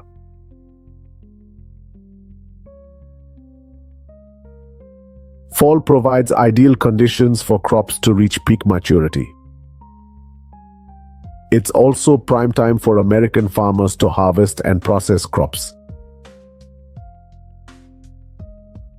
Pomegranates thrive in warm climates. Ideal temps for pomegranate growth range from 25 to 35 Celsius. Warm, dry conditions help pomegranates develop richer, sweeter flavors. Though drought-tolerant, regular watering is key for maximum yield. The US is a top global producer of pomegranates.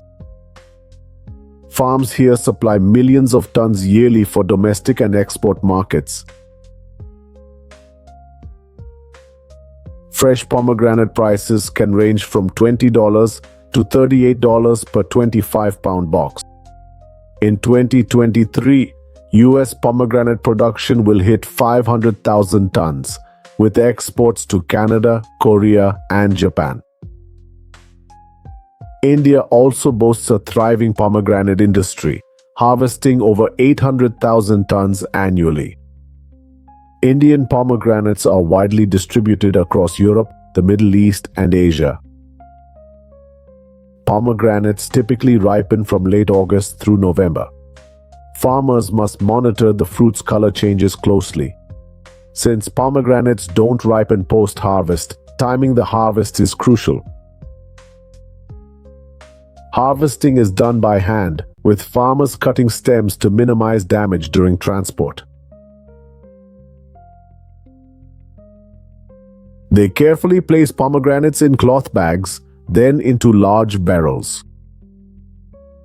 Post-harvest pomegranates are quickly sent to factories for initial processing and preservation. Pomegranates are quickly cooled to prevent spoilage. They are then carefully inspected to remove damaged ones. At the factory, pomegranates can be canned for sale. When chilled, pomegranates stay fresh for 2-3 months, enough time for distant markets. Juicing requires peeling, removing outer membrane, and squeezing seeds. After refining and pasteurizing, pomegranate juice is bottled for stores. Domestic demand for pomegranates is rising due to health food trends.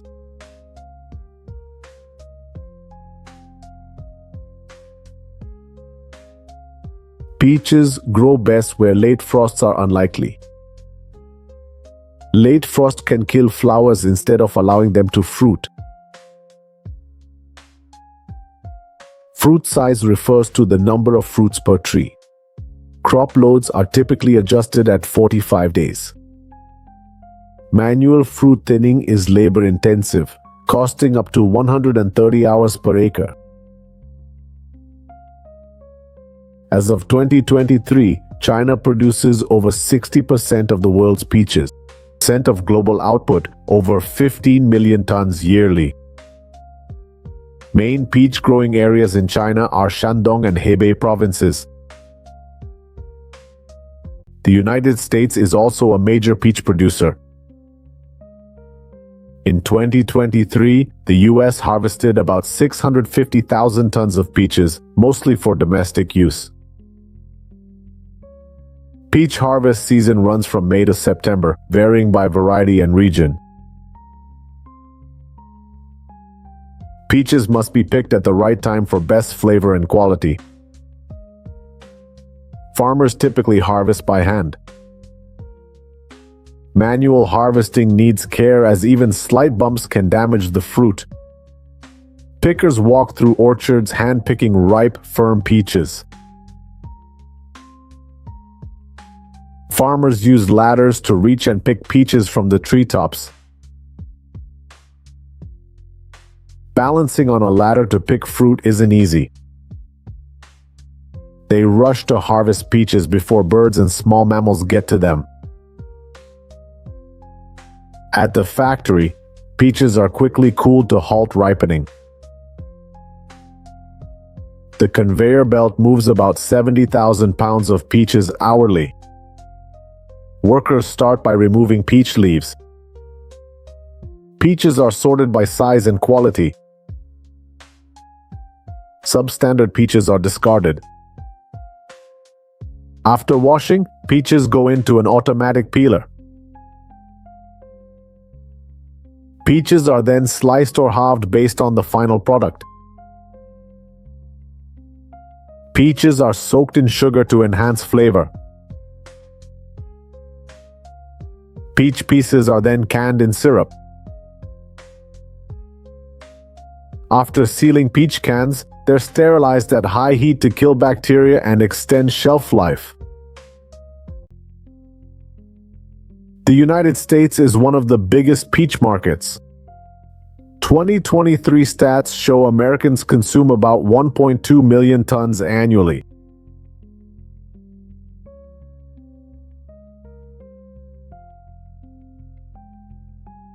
Chestnuts grow in temperate and cold climate regions. California and Michigan are key U.S. chestnut producers, with vast acreage dedicated to cultivation. Chestnuts typically ripen from late September to early November. When nutshells turn brown and fall off the tree, they're ready. Chestnut harvesting occurs when nuts are ripe and naturally fall to the ground. This process demands meticulous attention and patience from farmers. The chestnut gatherer is a round cage on a long handle, which farmers roll on the ground to collect chestnuts. This allows farmers to harvest faster without bending over repeatedly.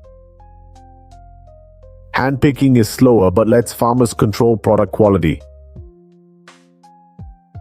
Ensure only ripe, undamaged chestnuts are harvested.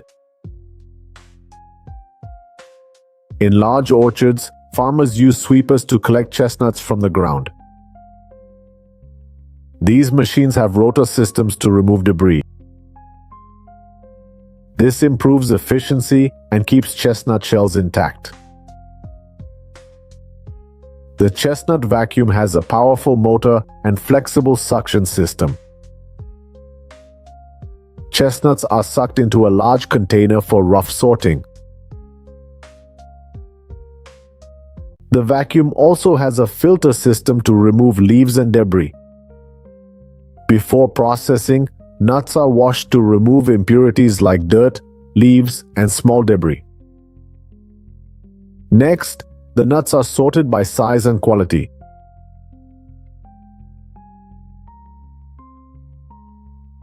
Walnuts bring significant economic value in many countries, especially the US. After 5-7 years, healthy walnut trees can yield 350 pounds of fruit annually, showing great potential. As of 2023, California has about 355,000 acres of walnut orchards produce up to 600,000 tons of nuts yearly. Walnut harvesting is now fully mechanized. A hydraulic shaker vigorously shakes the tree trunk, making nuts fall to the ground. Each $100,000 shaker has cushioned jaws that grip the trunk to minimize tree damage.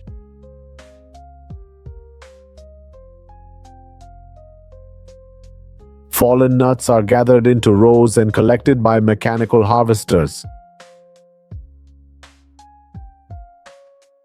The machine system removes debris, keeping only quality nuts. Harvested nuts are sent to processing units for final quality checks.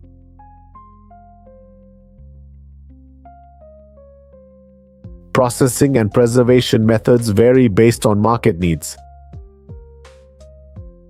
Whole nuts are sized, cleaned, and sorted to remove impurities. This prevents spoilage and preserves quality during storage. Nuts are stored in temperature-controlled facilities, ready for processing when needed. After shelling, the nuts are placed in a crusher. Then they're sorted by size and color, with remaining shells removed. Nut kernels undergo rigorous quality inspection before packaging and market release.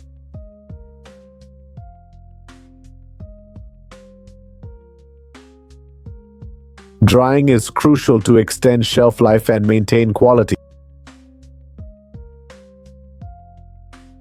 The drying process is carefully controlled to preserve flavor and nutritional value.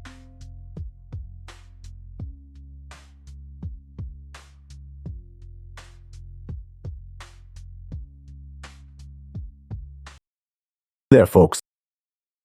Across America's farmlands, especially in Texas, there's an ongoing hidden war. It's farmers versus wild hogs, brutal and seemingly endless.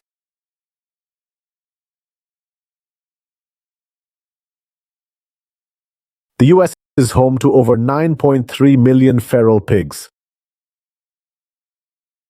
Texas alone has 5.7 million, found in 99% of its 254 counties.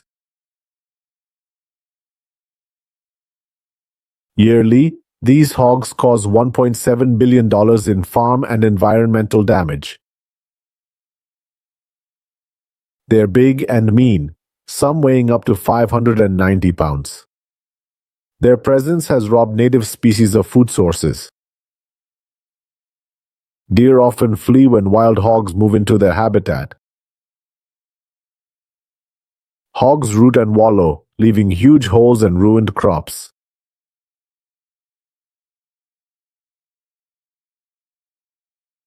The conservation depth says 10 hogs can wreck 25 acres overnight. The holes dug by wild pigs can devastate farmers' livelihoods.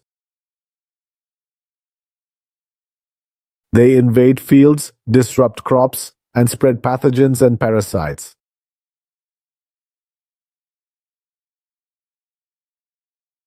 Their feces in fields leave infectious coliforms, risking human and livestock health.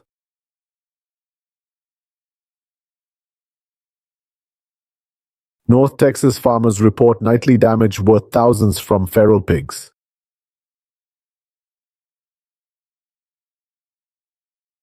Despite prevention efforts, farmers still struggle with wild boar problems. Their invasive success matches their breeding and adaptability. As an invasive species, wild boars lack significant natural predators. Thus, there's no natural way to control their population. Worse still, a sow can birth 2 litters of 5-8 piglets each, worsening the population issue. Births occur year-round, peaking in winter and spring for most wild boar populations.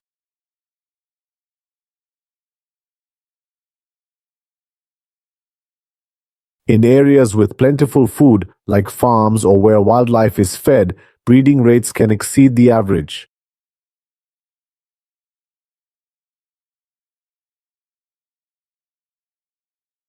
They adapt extremely well to their environment. In dry years, wild boars roam further for food and water. In wet years, wild boars thrive and more piglets survive. They eat anything: roots, veggies, worms, and bugs. When possible, boars prefer crops, often 50% plus of their diet, severely damaging fields.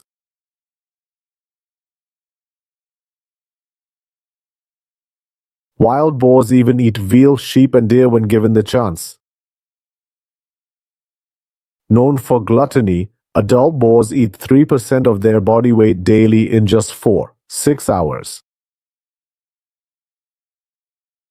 Pigs' rapid digestion shows their enormous appetite. That's why wild boars can devastate your farm.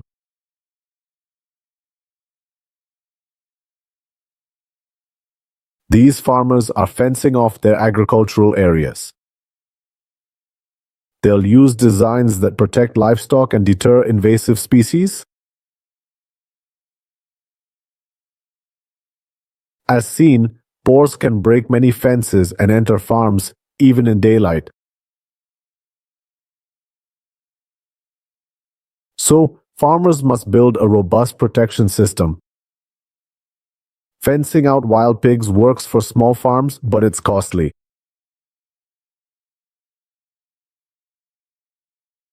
However, it's less effective on a larger scale.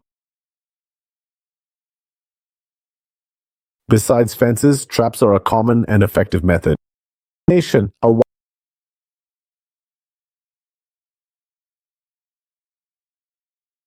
Wild pig elimination. A wired gate system allows boars in but prevents escape.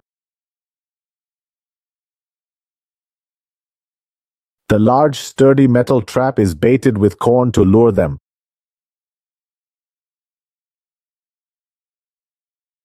The goal is to capture the entire herd at night in one go. Boars have poor vision, making trapping easier. Many are caught by morning. Farmers then cull the boars, leaving them to decompose or collecting them for processing.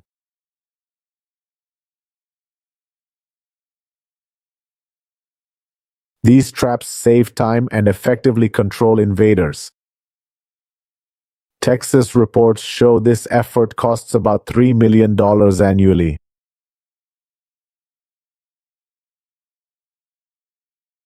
As rice and soybean fields ripen, they'll become wild boars' favorite target.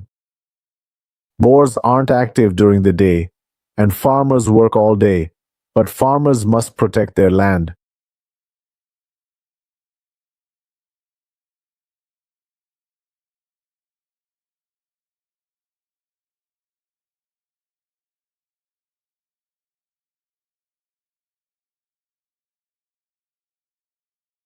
They'd have to go out at night and do something.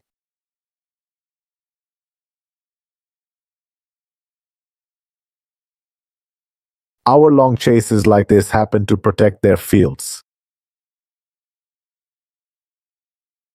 The more frequent the hunting, the more likely the area near the farm will limit boar presence while slowing their reproduction. After setting the timer, this machine will shoot corn to attract nearby pigs. Hunters can then easily target and kill them from distant spots along Texas fields. You'll see this scene often. You may find this hunt brutal, but it's the result of devastation causing severe economic and personal harm. These shots aim to reduce wild boar numbers in the area. Hunting pressure will force boars to relocate or at least limit their movements. Hunting with firearms is the most popular method, but it's not very effective. Broken Arrow 20 in Texas works with hunters to capture and deliver wild pigs to slaughterhouses for processing.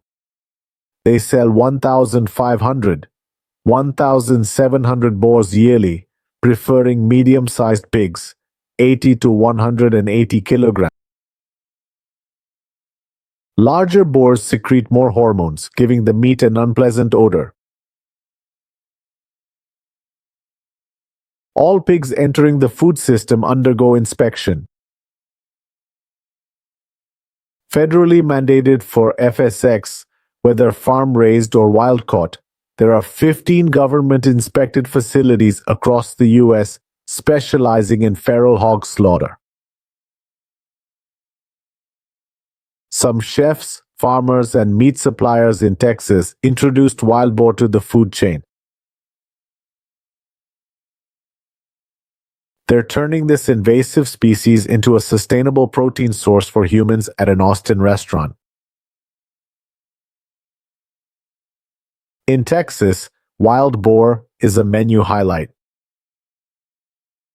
However, eating wild boar meat poses health risks, so it's not popular. This may be a setback for the wild boar meat industry, but it's not necessarily bad. If demand rises, the species invasion could explode. Currently, Texas farmers' battle against wild boars will become increasingly difficult.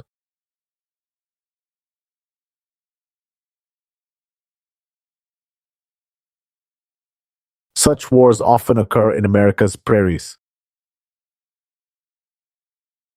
In nearby treetops, opportunistic predators watch. Instead of hunting live prey, they fight over carcasses. The battle is equally brutal. Moving from the wild to farms, cattle quickly become targets for vultures rather than wild animals, and that's how millions of vultures impact American agriculture. Vultures have long been a nuisance in the southern U.S. They're everywhere, on porches, roofs, you name it. They're known to damage car windshield wipers in the area. Sometimes vultures even cause mid-air collisions. As farm conflicts rise, some ranchers desperately seek help. Vultures show complex behaviors, adapting to human landscapes. They outperform ground-invasive species, spreading easily and increasing human conflicts.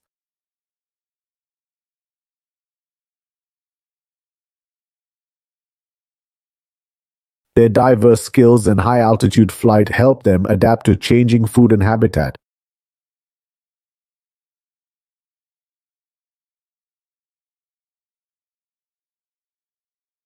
These opportunists can feed in both land and water environments.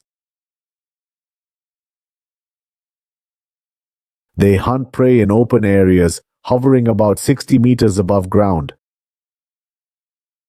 While vultures usually migrate, they may stay during milder winters.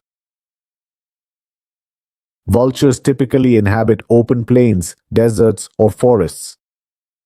Groups of up to 70 birds may perch in trees, leaving when warm air aids flight. In Spain, vultures remove about 200 tons of bones and 8,300 tons of rotting meat yearly. Quick consumption of livestock carcasses significantly cuts greenhouse gas emissions. It also saves costs of collecting and transporting cattle carcasses for processing. They clean up both domestic and wild animal carcasses in fields. Vultures are nature's cleaners, removing corpses and preventing disease spread.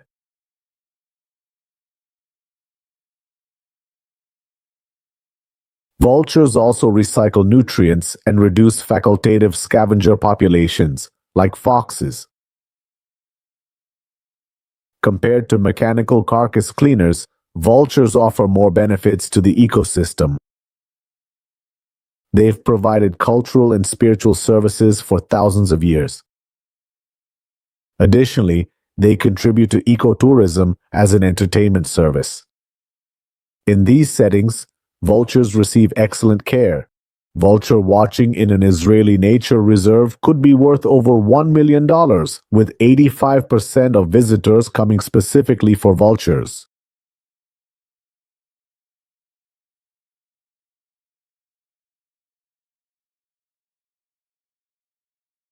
Whether in artificial or natural habitats, vultures' positive impact on ecosystems is undeniable. However, vulture populations can still cause some damage to agriculture and American livelihoods. Unlike their red-headed cousin, the turkey vulture, which only eats carrion. Black vultures are aggressive birds that sometimes kill other animals for food. Their attacks often target young or birthing animals that can't fight back.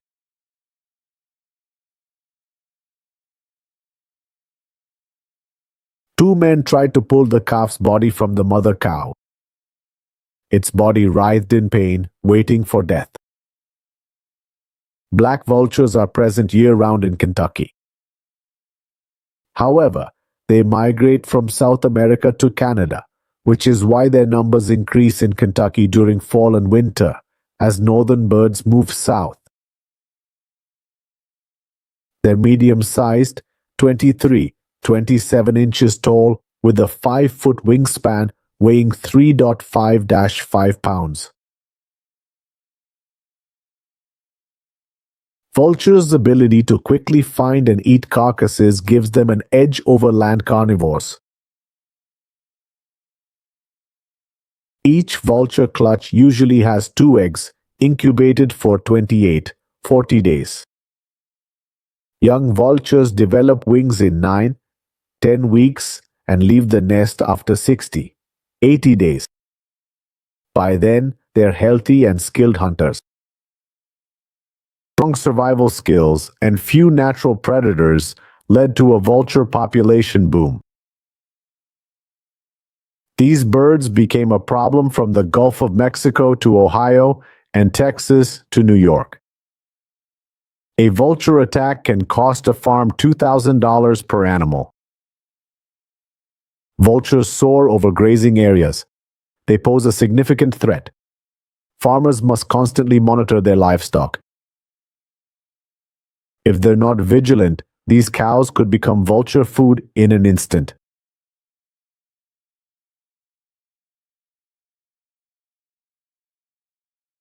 American farmers can't hunt vultures because they're protected by law. Black vultures are federally protected as migratory birds and by state regulations. This means farmers can't hunt vultures without a special license. Instead, they use various alternative methods. Farmers may catch a vulture to scare off the rest of the flock,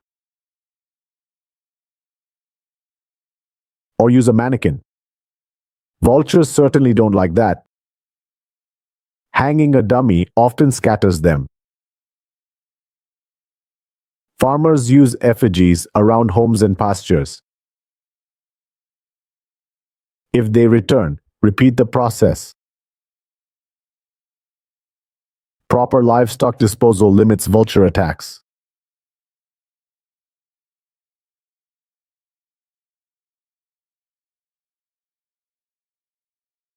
Indiana farmers clean dead animals before vultures arrive. They affect more than just livestock. Vultures also trouble Americans. They're not dangerous, but no one wants them around.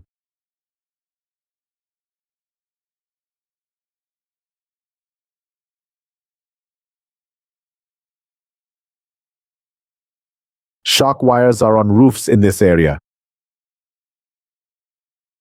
This is a low-profile edge deterrent system effective against all nuisance birds. It works on the principle of fear and flight. When vultures land on the tracks, they'll get a mild shock that won't harm them but will keep them away. Using a flare to disrupt the vulture's hearing is also effective. The device uses sounds and lights like fireworks, just enough to scare off vultures. Several measures were implemented with some success. Unlike the global decline of many vulture species, black vultures are increasing in North America.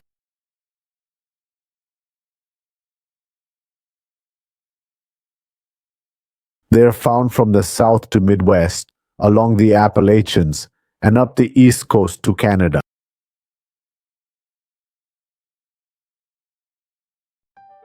Only 4 corn types grow across all 50 U.S. states. They yield a surprising 16 everyday products. The U.S. surpassed China as the world's top corn producer, with 346.7 million tons in 2023, thanks to advanced farming tech. Sweet corn is likely the most familiar type, known for its high sugar content and delicious sweetness. Mechanical harvesting is common, using either self-propelled or tractor-pulled harvesters. Florida, Oregon, and California lead in sweet corn production, jointly harvesting 13.6 tons in 2022. Sweet corn is typically harvested when the kernels are still young and tender. The harvester cuts the ear-bearing stalk, with ears later removed by machine or hand. In Florida, sweet corn is grown on over 37,000 acres, with harvest lasting from October to June. Harvest timing varies among farmers due to elevation differences across the state, affecting planting schedules. Some states prefer hand harvesting sweet corn, allowing for more precise selection of marketable ears. This harvesting method is common on corn farms in Florida, California, and Georgia. Field sorting reduces packaging waste, enabling a quicker transition to the cooling process. Harvested ears can be sent to packing facilities or packed directly in the field. The corn sugars and tenderness start to decline once the ears are removed from the stalk. To preserve quality, farmers quickly cool harvested sweet corn to about 32 degrees Fahrenheit right after harvest. Hydro-cooling, using water to keep it cold, is often used to keep the corn fresh for up to 2 weeks.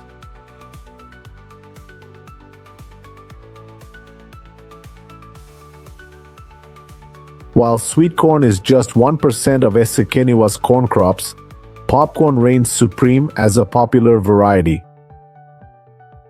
Popcorn looks skinnier than regular corn.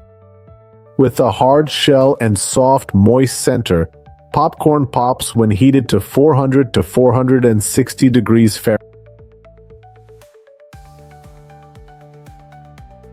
The moisture inside turns to steam, making the kernel expand. In factories, freshly popped popcorn is seasoned to taste. Popcorn's popularity is clear, with over 232 million Americans enjoying this snack in 2020. That's about 14 billion liters of popcorn consumed each year. To meet this huge demand, popcorn is mainly harvested using combine harvesters.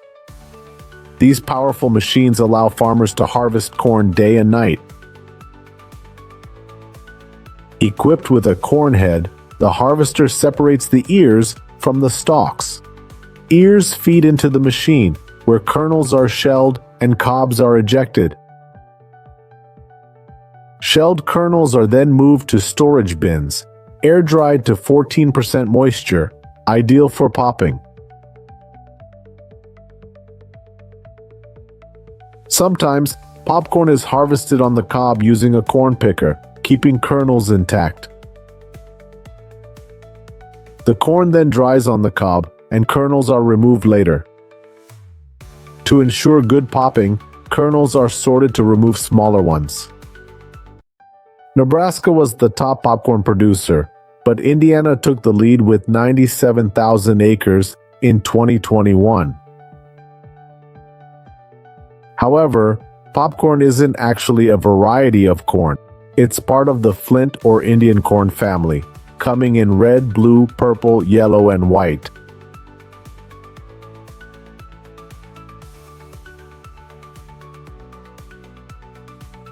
While sweet and field corn have different uses, what corn is the base for the Mexican staple, tortillas? Welcome to Iowa, the land of cornmeal. This state produced 2.3 billion bushels of corn in 2020, about 16.19% of total U.S. production. Today, the U.S. is the world's top corn producer, using 96 million acres for corn and exporting 38% of global corn exports.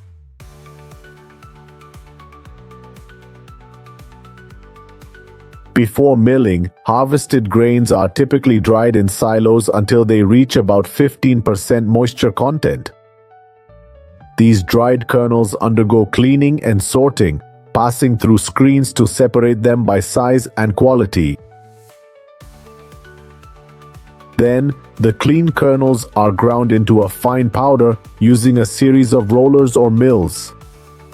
The ground material is sifted to separate the flour from larger particles and bran.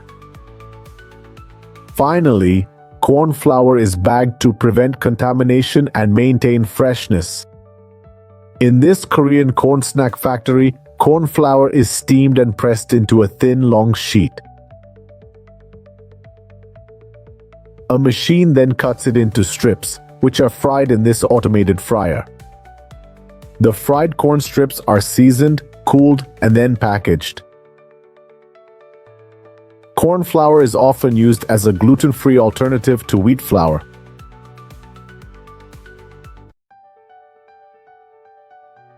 So far, we've explored corn as a food source. But what about the corn farmers plant for future crops? That's where seed corn or field corn comes in. As the most grown corn in the U.S., seed corn covers 90 million acres and is common along highways.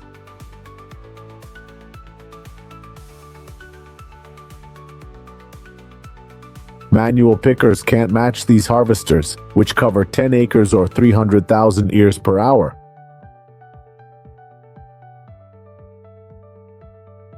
The harvested corn is then transported to processing facilities to prep for the next planting season. Dent corn, a common type, is named for the dimple that forms on each kernel as it dries.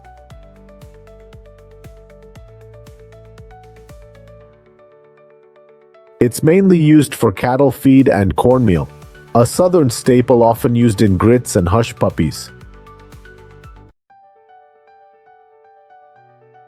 For cattle feed, farmers harvest the entire corn plant including stalks, leaves, and ears. These tasks would be time-consuming if done manually. So many U.S. farmers use huge harvesters that cut 20 rows at once. Next, they ferment in silos to create corn stalk silage. Corn farmers also earn from corn cob mix sales. These feeds, worth about $61 per ton, provide key nutrients for cattle and sheep.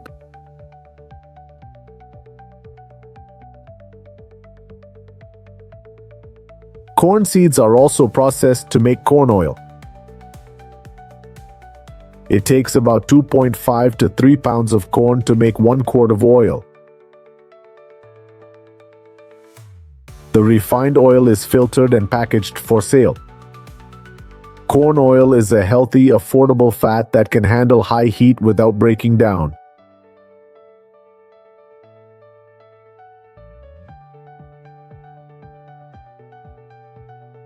Corn is also used to make ethanol, a fuel additive or standalone fuel source. This renewable energy, reducing emissions, is a key product from corn plants.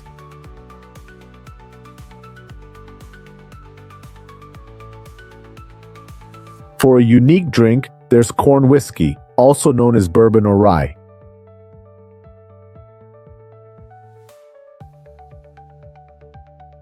Corn is ground and fermented to make a mash. This liquid is then distilled to increase alcohol content. The final product is corn whiskey. Aged in oak barrels to impart flavor and color. Bourbon's a popular choice for cocktails and loved by whiskey enthusiasts.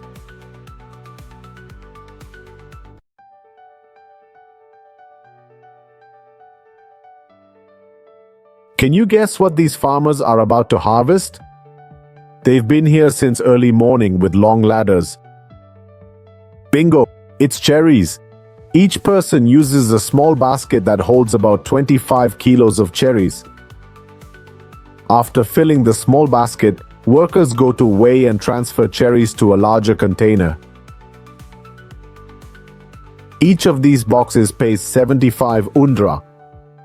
It usually fills up after about 1 hour and 45 minutes of picking. Though workers pick quickly, they use techniques to avoid damaging branches or fruit. Picked cherries keep stems for freshness, and farmers remove all leaves. After filling a large silo, the manager scans the picker's label to record the number of silos harvested. The harvested boxes are then taken off the cherry farm and briefly washed to cool before transport to the packing unit. Washington is the top cherry producing state in the US, accounting for over 50% of the country's cherries.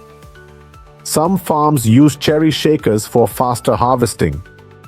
The harvester wraps the trunk, gently shaking the star-shaped tree evenly, rather than just back and forth.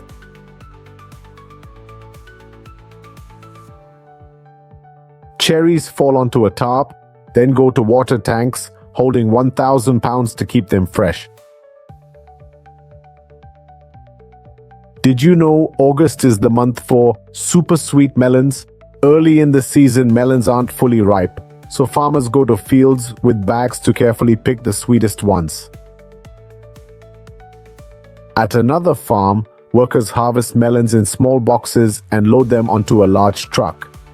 These early melons are often sold at local farmers' markets due to limited quantity and imperfect sweetness. A few weeks later, typically in August, the main harvest kicks off. Farms hire more workers and use machines to ensure ripe melons are quickly packaged. Workers use small knives to cut vines and harvest each melon individually. Melons are then tossed onto ramps and bounce onto a conveyor belt, taking them to the harvester. Some farms that sell locally have packing lines set up right in the fields. Packers sort melons by size and carefully place each one into a box. Each melon and box is labeled with a mandatory traceability code. California farms, the top melon producer, pack melons in facilities for nationwide distribution. Planted in early March, melon seeds take about 90 days to mature. Multi-gen, US melon farms like this 111-year-old one have perfected growing methods, yielding extra sweet melons.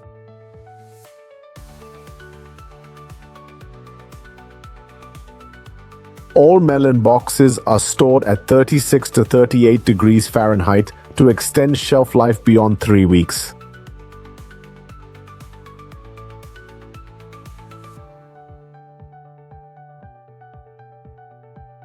Pumpkins are autumn icons because early September marks their harvest time.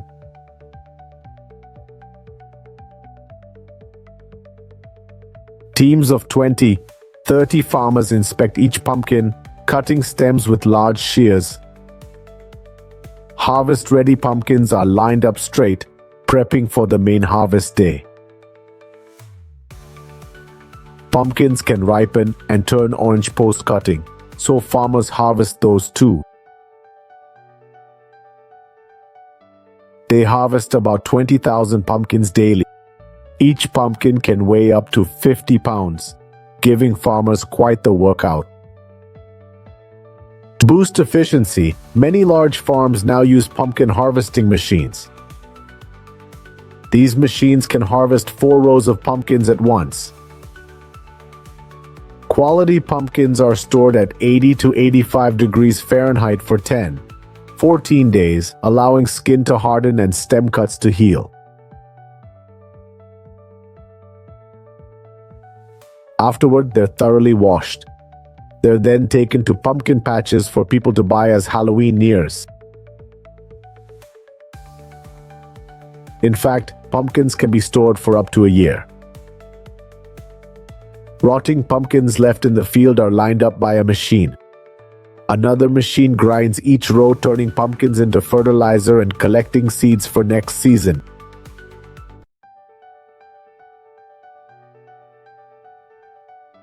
Farewell to the orange pumpkin fields. Say hello to Iowa's golden cornfields. For large-scale corn seed production, corn is harvested mechanically. This harvester covers 6 acres per hour, about 900 bushels. Did you know these cornfields also house many wild pigs? Watching for wild pigs damaging crops is crucial during harvest. In peak season, large U.S. farms run multiple harvesters simultaneously. They combine cutting, husking, and collecting, boosting efficiency.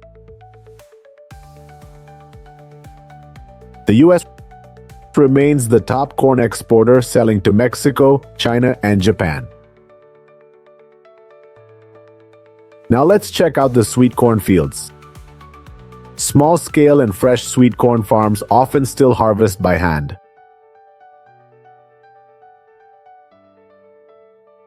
Over 120 workers harvest this 300-acre field, earning about $15 hourly.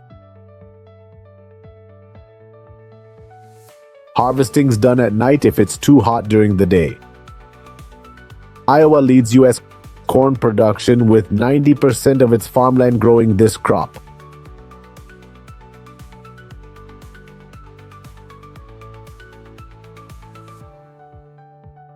Are you a pickle fan? Pickling cucumbers are usually harvested 50 to 60 days after planting. In Iowa, about 100 workers are needed to efficiently harvest 1 acre.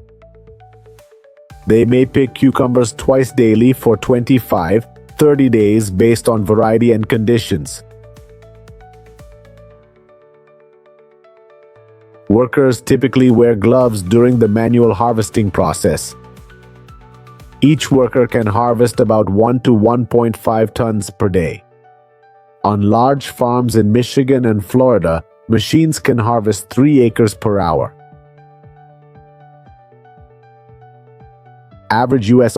open field yields can reach about 3 to 15 tons per acre. These harvesters effectively remove leaves and vines while gently separating fruits from the plant. Farmers here use harvesting machines as they produce 450 million pounds of cucumbers yearly, 63% of Iowa's cucumber output. Some mechanical harvesters have grading systems to sort cucumbers by size, color, and other quality factors. They can also return spoiled cucumbers for decomposition. This is what happens on a cabbage farm on harvest day. During harvest, workers cut outer leaves and place cabbages on a conveyor belt. In 2022, Iowa produced 22 million tons of cabbage, with California accounting for 7.1 million. But many large commercial farms have switched to modern harvesters in recent years. This is a green cabbage harvesting machine. It takes 3 workers to cut leaves and arrange them in wooden crates. These machines save labor and have foam pads to protect cabbages from bruising and damage. This red cabbage farm only needs 2 harvesters as they use a box harvester.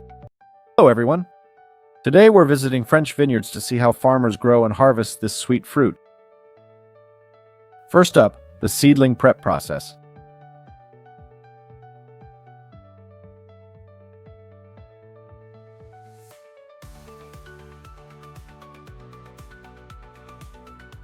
These grapes are nurtured in nurseries for 7 weeks before being planted in the fields.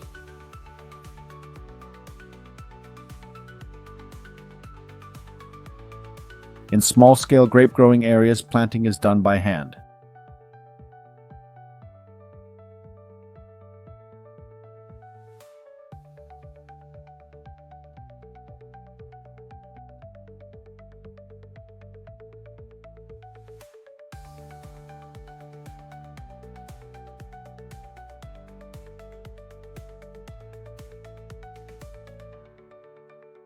In vast fields, cultivating thousands of vines requires machines.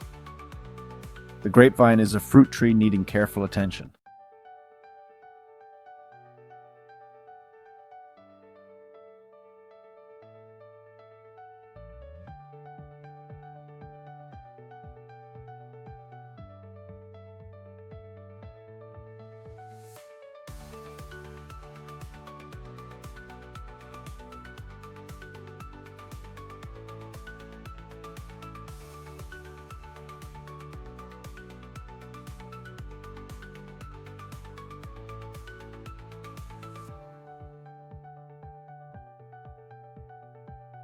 Most French grape varieties take 3-4 years for the first harvest.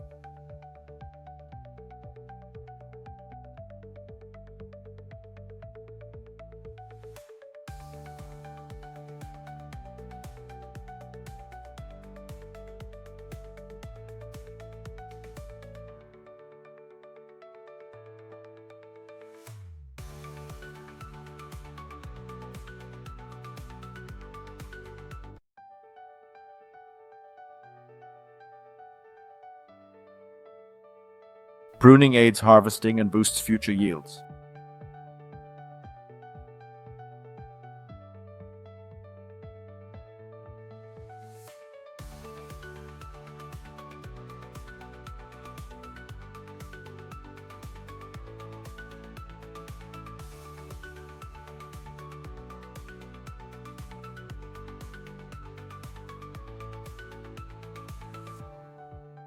Green grapes have formed, and in 2 months, handpicking will start in small vineyards.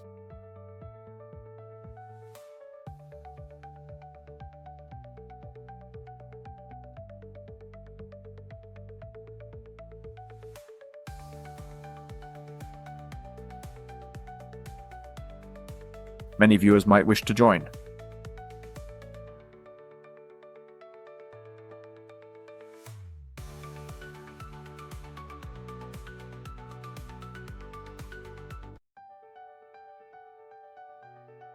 Modern machines harvest grapes in large fields by shaking vines until all grapes fall.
After harvest, hundreds of tons of grapes are sent to factories for processing. Juice and wine.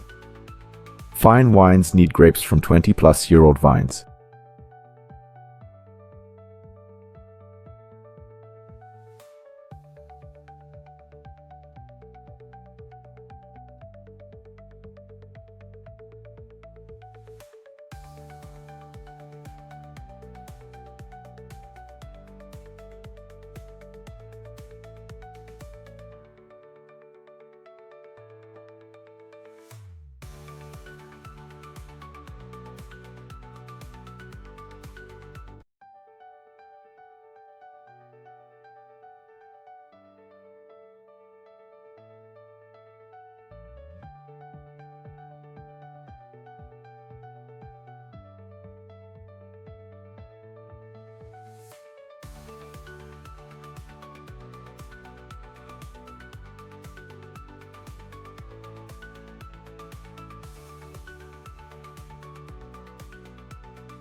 What did you think of the grape growing process? Tell us in the comments. See you in the next videos. Hello everyone. Want to pick and eat your own strawberries? Today we'll visit hydroponic strawberry farms.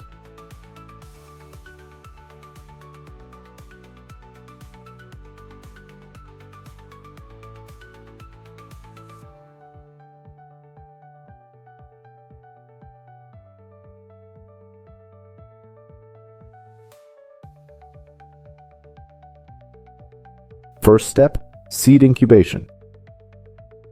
Seeds incubate for 5 weeks before greenhouse transfer.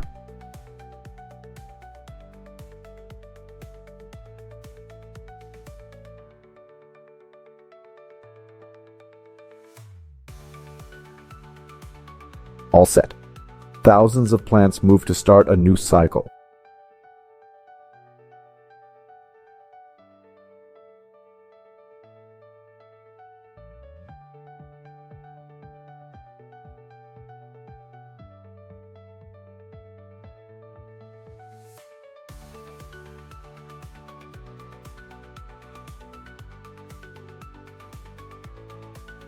Photos of modern hydroponic greenhouse construction.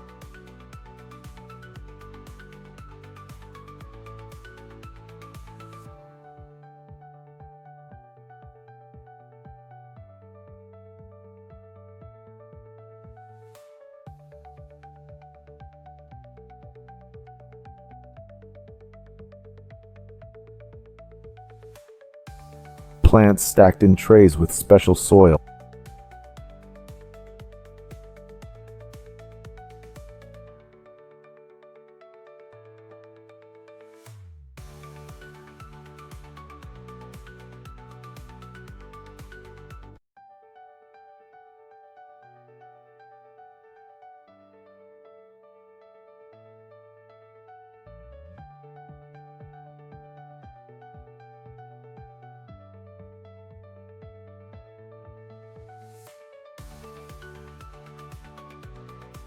After 3 months, flowers bloomed and bees will now pollinate the strawberry plants.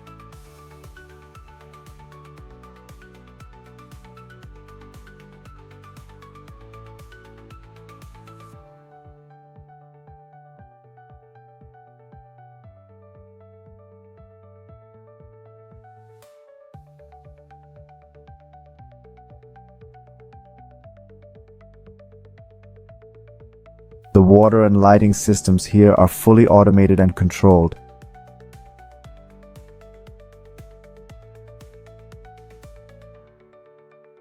These lights are typically on for about 9 hours each day.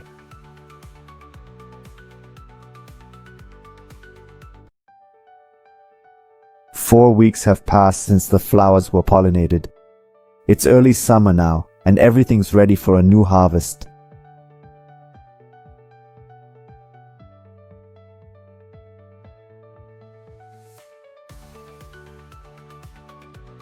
Does seeing thousands of ripe strawberries excite you?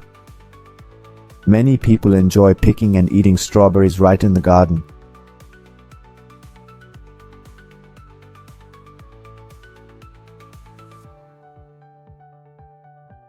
These strawberry plants will yield another harvest in early fall.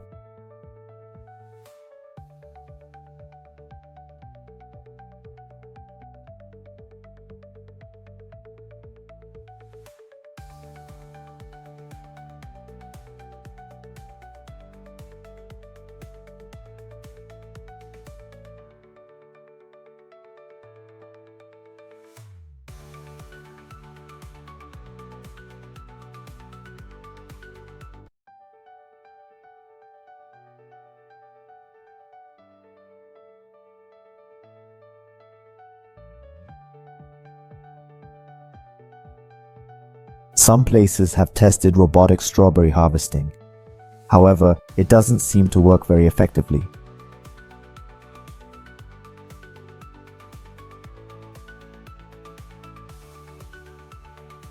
After harvest, tons of strawberries are sent to factories for packaging. Large amounts also go to factories for frozen berries and juice production.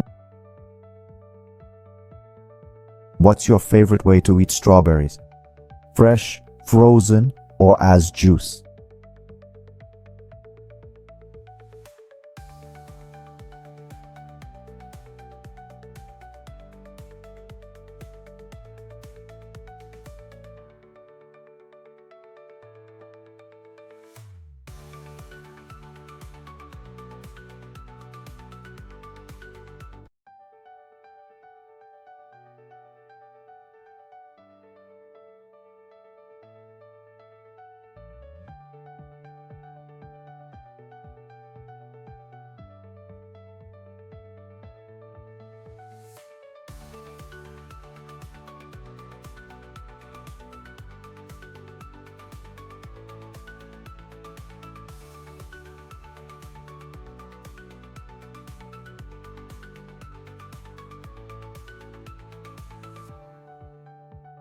At the end, we'll see farmers using traditional growing and harvesting methods.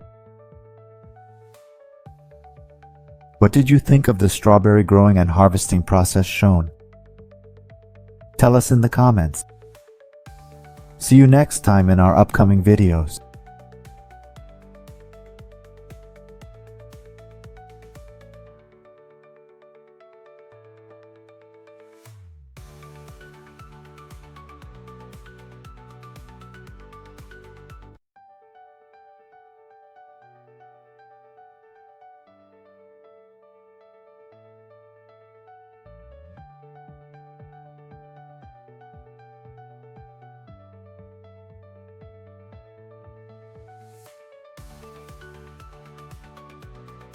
Often called green gold. Often called green gold, this versatile plant is key to many cultures and industries worldwide. Its fast, sustainable growth makes it a valuable resource. Today's video shows how farmers harvest and process bamboo products. Bamboo thrives in tropical and subtropical climates. This is a unique plant. Bamboo has long rhizomes, spreading quickly in unpredictable ways. New shoots grow stems with branches and leaves in about 60 days. A bamboo plant reaches full height in just 6 to 9 months. However, it takes 3 to 5 more years to mature for harvest. Mature bamboo has stable sugar levels and strength for building. Harvesting bamboo requires a good saw, gloves, and safety goggles. When cutting bamboo, it's crucial to cut above the first or second node. Cutting just above the node can prevent issues. 3. It traps rainwater, causing stagnation and pollution. This attracts pests, weakens the rhizome system, and hinders new bamboo growth. Farmers often leave rhizomes to allow for 3. It can produce new shoots annually. As a woody grass, harvested bamboo doesn't need replanting. It regrows by pushing new shoots through the soil.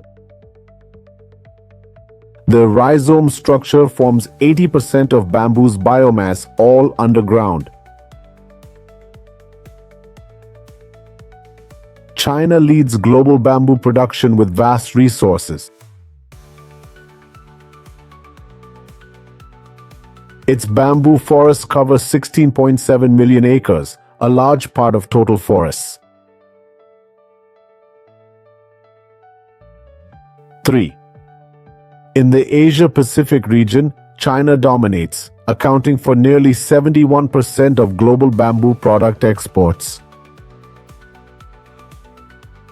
China's bamboo industry, valued at $27 billion and expected to reach $48 billion, is a cornerstone of its economy, employing 10 million people. This industry creates opportunities for rural communities and plays a key role in the green economy. As demand for eco-friendly products grows, China's bamboo industry is set to expand both domestically and internationally.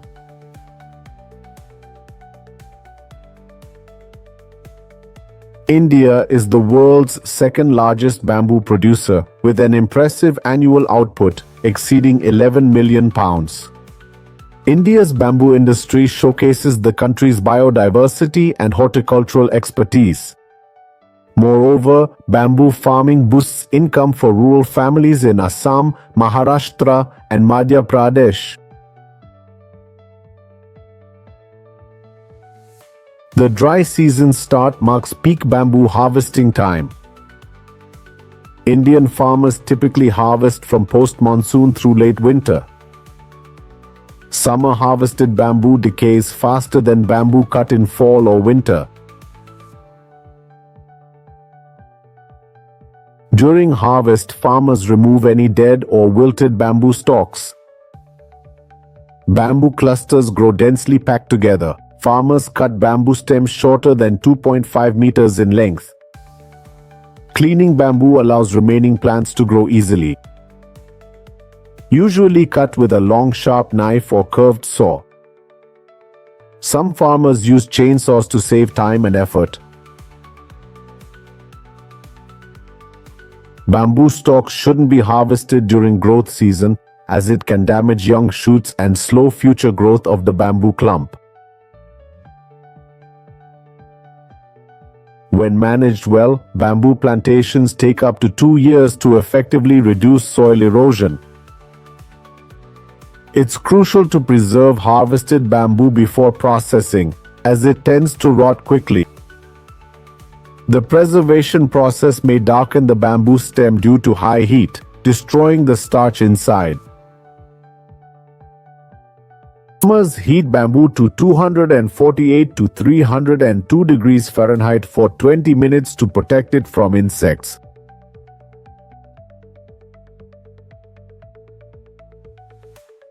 It can be lime-coated to slow water absorption and boost antifungal properties. Farmers soak bamboo in mud or water for weeks to reduce starch and deter borers. Then, they dry it to prepare for product processing. Bamboo plantation yield depends on management and climate conditions. A well-maintained mature plantation can yield 5-6 bamboo shoots per clump. This amounts to about 1,500 stems per acre. Over 40 Ecuadorian bamboo species are vital in daily life and agriculture. Bamboo boosts family economies, with demand outpacing supply. Ecuador has giant bamboo plantations with stalks reaching over 30 meters high. This fast-growing bamboo is ideal for construction and plywood industries.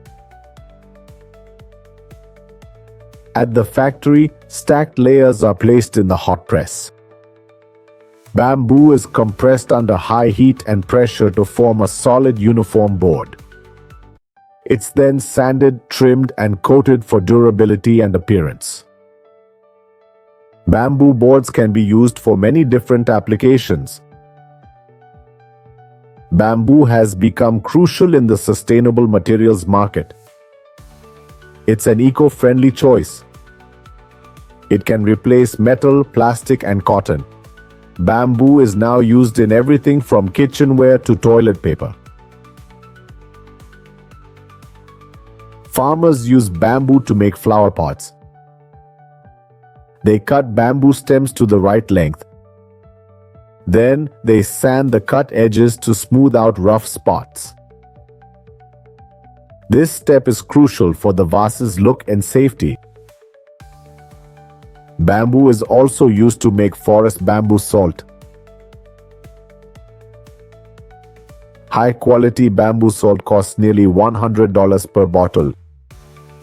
This process makes purple bamboo salt the priciest worldwide. Koreans use it for cooking and traditional medicine. It's made by heating sea salt inside bamboo. The aim is to infuse salt with bamboo minerals. The process starts by cutting 3-year-old trees into uniform logs. Korean West Coast salt is hand-packed into bamboo tubes. Once the bamboo tube is filled with salt, workers load it onto a cart and push it into the furnace. This process of placing salt in bamboo tubes takes about 2 years. Heating above 1,400 degrees Fahrenheit burns the bamboo, leaving a column of salt. But this is just the beginning of the process. The 9th and final burn is the hottest, exceeding 1,800 degrees Fahrenheit. An expert operates a special kiln to fire the bamboo salt. The bamboo burning process is done as quickly as possible. After cooling for days, workers carefully break the salt by hand, wasting nothing. Bamboo salt can cost up to 10 times more than Himalayan pink salt. Bamboo can withstand heavy rains and other harsh weather conditions. Thais know bamboo salt is very cold and can cause climate issues. They've applied advanced design and building techniques with tarias. They can construct bamboo structures in high-temperature areas. Tress wood's look and strength are used in tourism and crafts.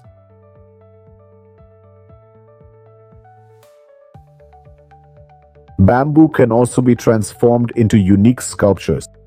It's used in interior design, music, and various products from floors to exclusive designs.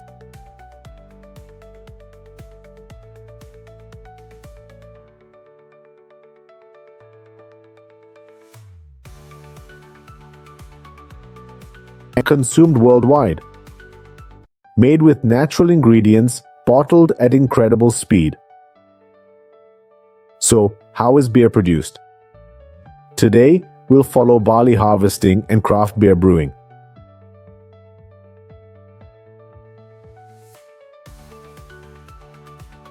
Sometimes nothing beats an ice-cold beer.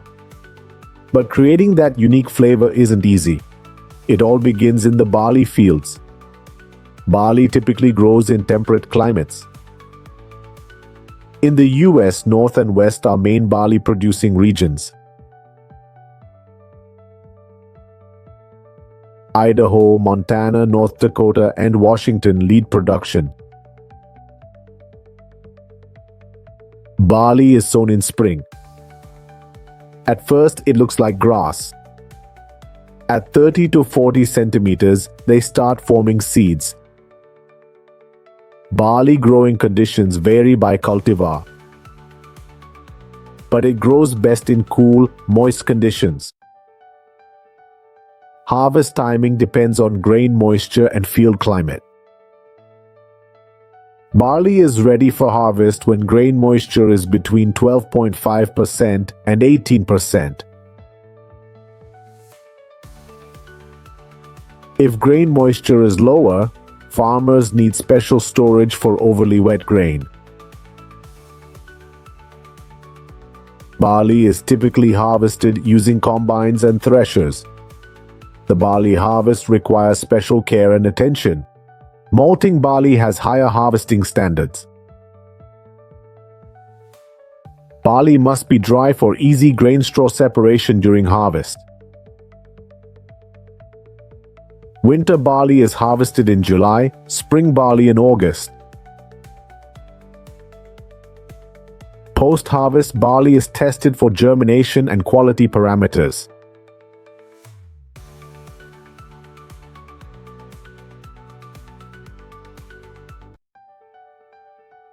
Growers consider skin adhesion, mold, frost damage, and plant diseases.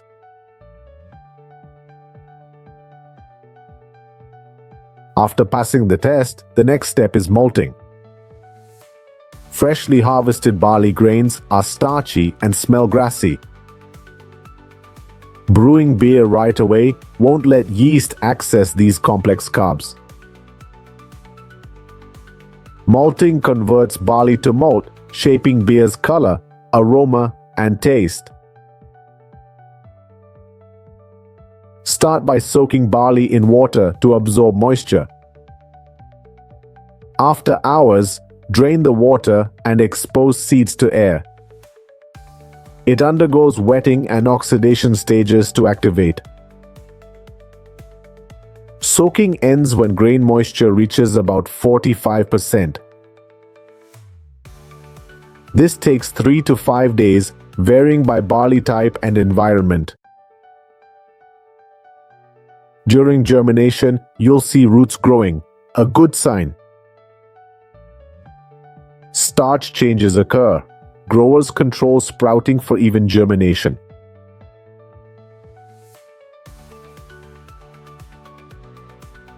Farmers turn seeds regularly to ensure roots intertwine and limit airflow through them. The final step is drying, which is done using hot air. The process starts by spreading sprouted barley in the oven and heating it to the right temperature. Drying is crucial as it affects barley's color and flavor and stops grains from sprouting. Heat dries barley and breaks down starch into simpler sugars for yeast in fermentation. The kiln is vital to the process as it influences the malt's color and flavor.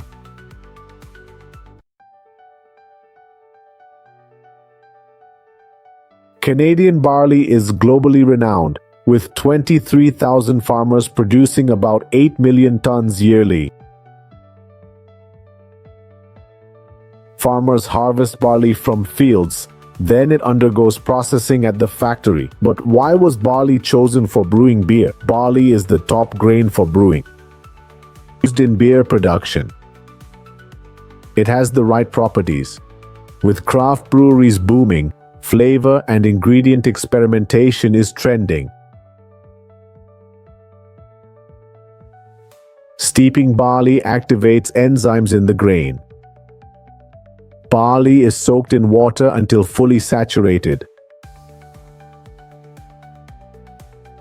Water is changed daily and every 45 to 72 hours. Seeds are aerated and stirred, releasing enzymes that convert starch to fermentable sugars. Grinding barley increases surface area, making it more accessible to water. Breweries use specialized equipment like roller or hammer mills to grind barley. The barley is then mixed with warm water until it's thick as porridge. Boiling is crucial in brewing as it sterilizes, killing unwanted microorganisms. Hops are added during boiling to create bitterness depending on the duration. The longer hops boil, the more bitter the beer becomes. Hops are usually added in the last 15-30 minutes for flavor. The boiling process typically lasts 60 to 90 minutes. All of this takes place inside the kettle. Kettles were 2.1-3.6 m wide, 2 stories tall for heating power. After fermentation, the mix is filtered and pumped to fermentation tanks. Fermentation is where the magic happens. There are 2 types of fermentation in beer production. These are primary first stage and secondary fermentation. When yeast is most active, it eats most sugar and makes beer. Beer is packaged in various forms like bottles and cans. The packaging process is crucial for quality preservation. Some beers are filtered again to remove any leftover solids and yeast. Brewers also measure alcohol content, bitterness, pH, and color. Breweries use various methods to ensure consistent flavor and quality.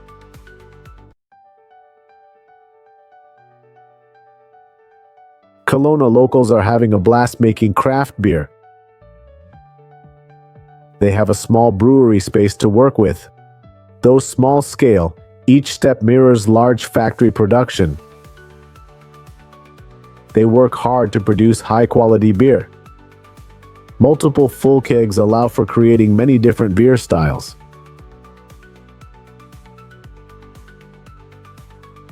Kelowna is in the desert's far north, so water scarcity is a problem for brewers.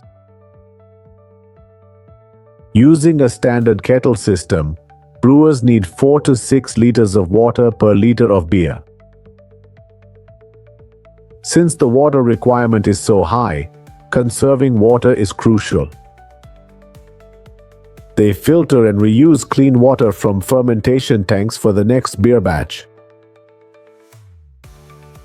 Brewers are aware and mindful of this agricultural industry's growth. They aim for economic growth while respecting the environment. They use spent grains from brewing as animal feed.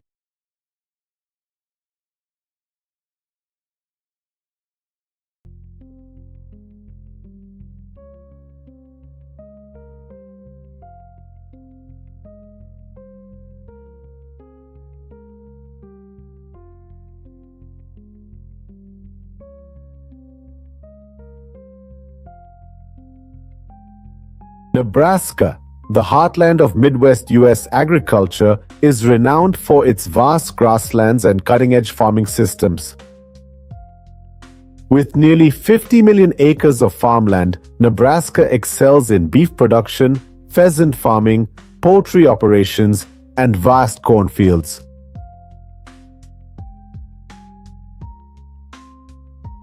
What makes Nebraska one of America's top agricultural states? The secret lies in its farmers' creativity, adaptability, and tireless efforts. They maximize land potential and develop high-value agricultural industries. Today we'll explore how Nebraska farmers use this vast land for pheasants, silage corn, cattle, and more.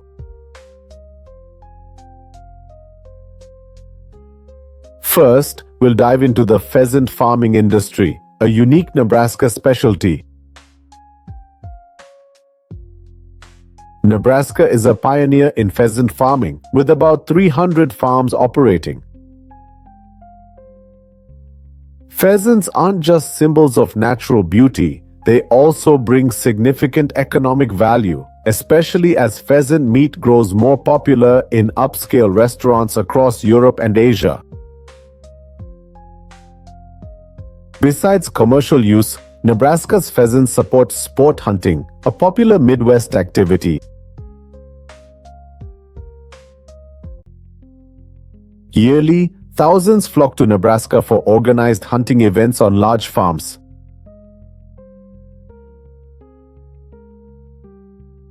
Pheasants are raised and released in grasslands, with hunting areas designed for safe, enjoyable experiences.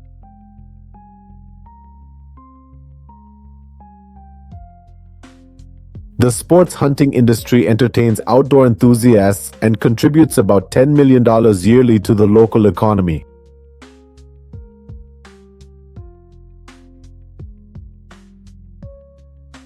Farms in this sector often host events, offer guided services, and sell seasonal hunting packages.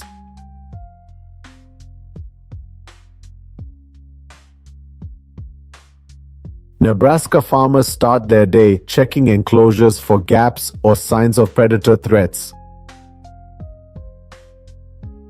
Pheasants are raised in a semi-natural setting, combining pens and grazing areas for optimal growth. The birds are fed twice daily with a special diet of grains, seeds, and vegetables. Each adult pheasant eats about 0.2 kilograms of food daily, equal to 5% of its body weight. With 500 pheasants on a single farm, monthly feed costs can run up to about $3,000. Not only does the pheasant farming industry generate $5 million in annual revenue from pheasant meat, but it also boosts the sport hunting sector, raising the industry's total value to $15 million.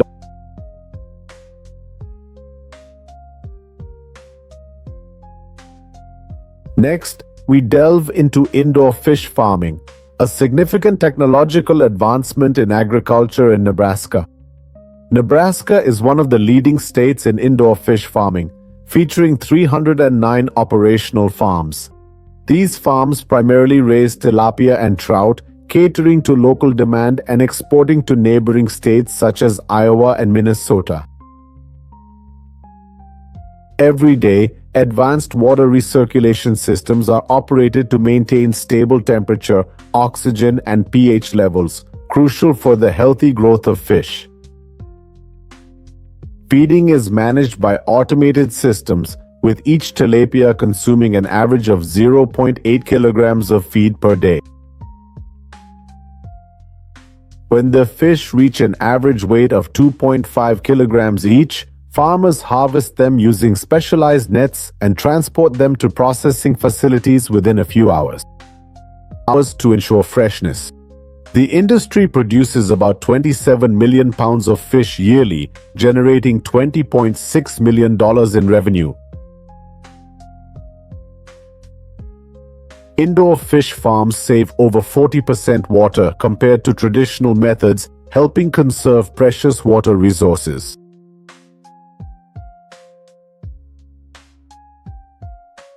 However, managing organic waste from fish remains a significant challenge.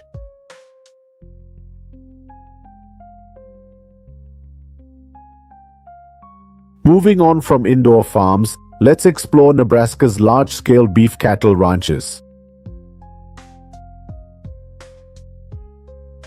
Nebraska houses over 6.1 million cattle, ranking second in the U.S. just behind Texas. Beef farms here often span thousands of acres, letting herds roam and grow naturally.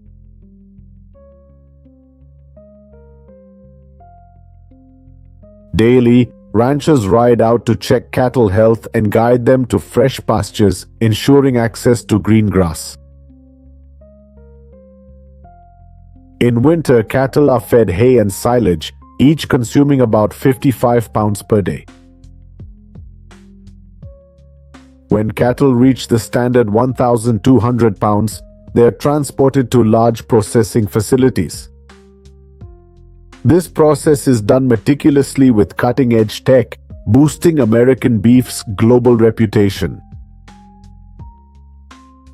Nebraska's beef industry generates $8.3 billion in revenue and is the Midwest's main beef supplier.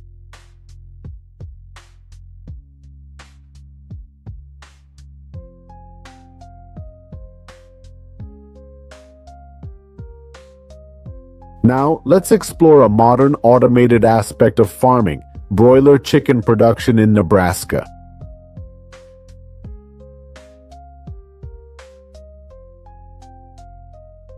Automation tech is revolutionizing Nebraska's broiler industry.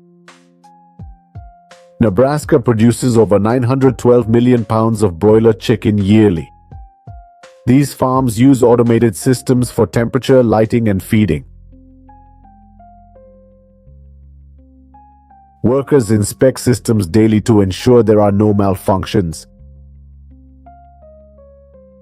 Automated feeders distribute food twice daily for uniform flock growth. At 6 kilograms, chickens are gathered by automated conveyors for processing. This process reduces chicken stress and boosts production efficiency. Nebraska chicken farms are known for adopting recycling practices. Chicken waste is now converted to eco-friendly organic fertilizer.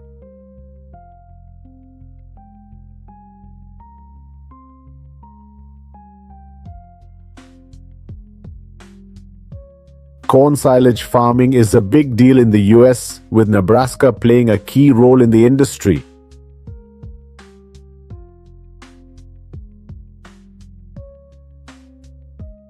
Nebraska uses over 1.1 million acres for corn silage, vital for feeding beef and dairy cattle.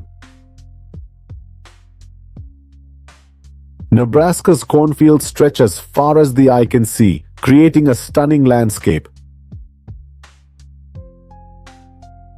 Farmers plant seeds in late April when the weather and soil conditions are just right.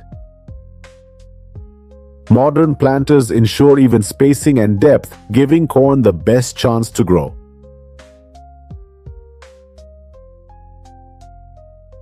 Silage corn is harvested at the milk stage, typically from late August to early September. Special harvesters cut and chop the whole plant to boost fermentation. The chopped corn is packed into big silos to ferment without air for 4-6 weeks. This process keeps the corn's nutrients intact, making great cattle feed for winter. Each acre of silage corn produces about 44,000 pounds, worth around $70.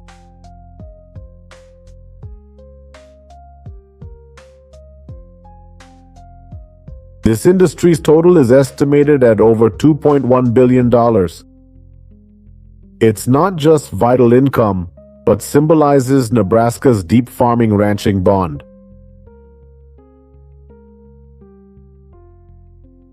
From pheasant farms to fish hatcheries, beef and poultry ops, Nebraska's on the U.S. ag map.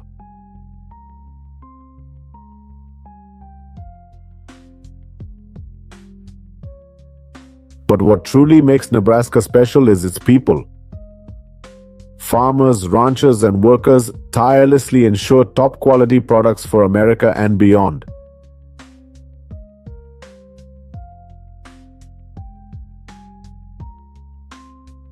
Remember, when you savor a tender cut of meat, a roasted pheasant, or a tasty chicken dish, it might well be the result of Nebraska farmers' hard work and dedication.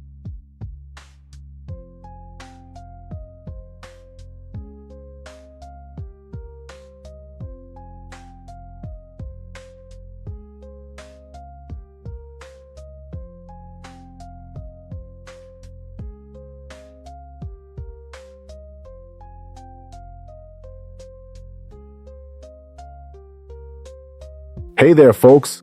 Ready to dive into the amazing world of agriculture? Today's video showcases the most impressive moments in agricultural harvesting. Billions of apples are harvested annually in the US using various methods. This is the scene of apple harvesting in Washington state. Proper apple harvesting and handling accounts for half the production costs. That's why apple growers are turning to mechanical harvesting methods. These machines also help reduce the risk of fruit rot.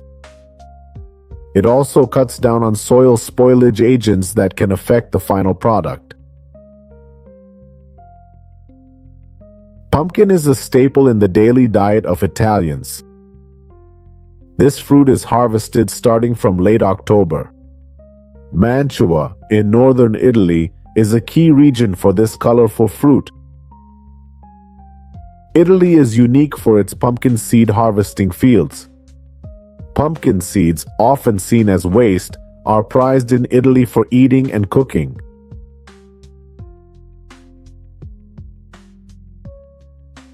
Before harvest, pumpkins are lined up in the field for easier collection. Italian farmers use machines to boost yields and minimize time fruit spends on the ground. The harvester rolls through the field, scooping up pumpkins as it goes. The machine then crushes pumpkins for seeds, returning pulp to the field. From September to mid-November, North American cranberries peak in color and flavor. That's when New Jersey farmers harvest millions of pounds of cranberries. Harvesters create stunning red ribbons as they move through the bogs. Cranberries are one of North America's few native fruits. Farmers boosted production by cultivating them in these wetlands. Plastic cranes suck cranberries into the machine. Berries are then placed on a conveyor belt for cleaning. Finally, freshly harvested cranberries are stored in trucks and taken to the factory. At night, harvesters create a beautiful scene in the fields. It's harvest season in Indiana, with farmers working late into the night. Harvesting late can cost farmers 1 to 2% of their wheat yield daily. At 9 p.m., harvesters raced to collect all wheat before rain arrived. Night temperatures help prevent machines from overheating. It also reduces stress on soil and plants. Lighting systems give operators good visibility during night work. This includes unloading, transport, and safe vehicle reversing. California produces 80% of world's almonds and all U.S. commercial supply. Farmers use machines to speed up the harvesting process. Machine's mechanism is attached to the tree trunk. Strong shaking causes ripe almonds to fall to the ground. Almonds are left in the orchard for about 10 days to dry fully. A scanner then guides a vacuum that harvests the almonds. It's Europe's leading producer of citrus fruits. By 2024, Spain's citrus output will reach about 11,905 million pounds. Spanish farmers use advanced agricultural techniques. A rubber rod machine gently shakes trees, boosting harvest efficiency.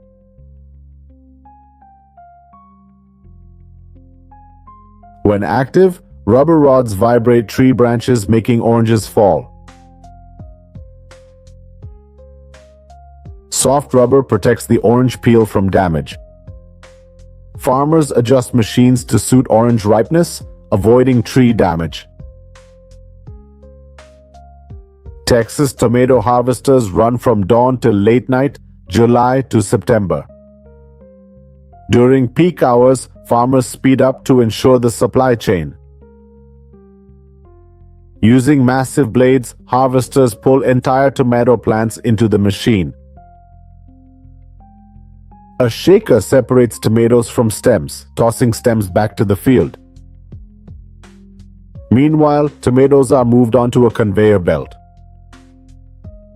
These machines also feature green tomato removal technology. It removes unripe tomatoes, speeding up the sorting process. Come September, Russian farmers start harvesting sugar beets. Machines begin by cutting off the sugar beet leaves. Then, a separate tractor uproots and collects the beets. They're initially cleaned to remove any impurities. Finally, all sugar beets are loaded onto nearby trucks. To maximize sugar content, farmers harvest at the optimal time. They use specialized equipment to ensure quality during harvest. During peak season, sugar beet harvesters can run 24/7. In Russia, sunflower fields are ready for harvest. As of 2023, Russia and Ukraine produce 55% of global sunflowers. Sunflowers are best harvested when petals dry and fall off. Mechanical harvesting is now the main method in Russian farms. The harvester's rod lifter cuts sunflower heads from stems. It then places the flower heads in the threshing chamber. Seeds fall into containers, stems and leaves are left in the field.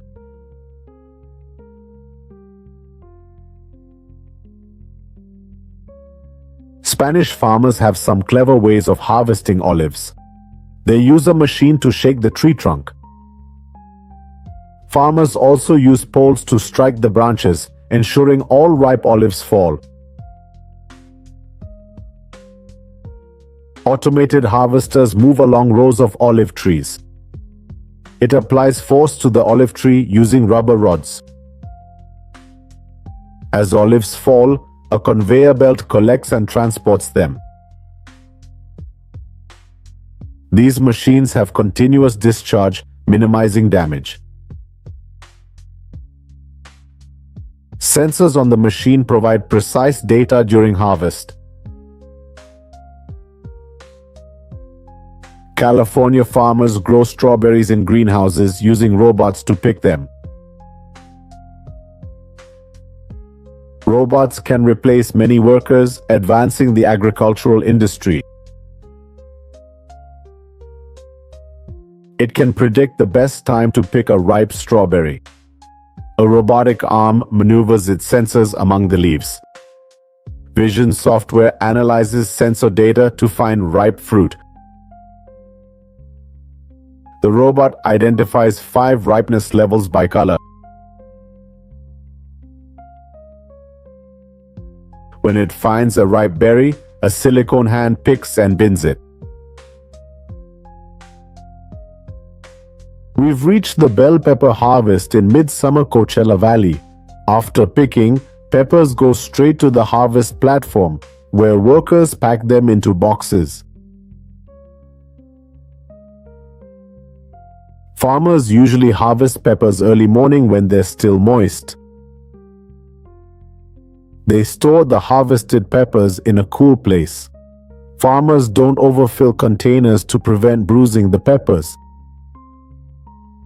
They also sort peppers by size and color, removing damaged ones for quality.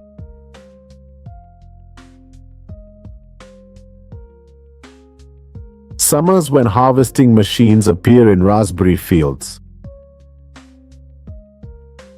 Washington farmers harvest about 70 million pounds or 9,700 acres yearly. This harvester has 2 sets of plastic tips on both sides. They're designed to gently vibrate, separating ripe raspberries while green ones stay put for the next harvest.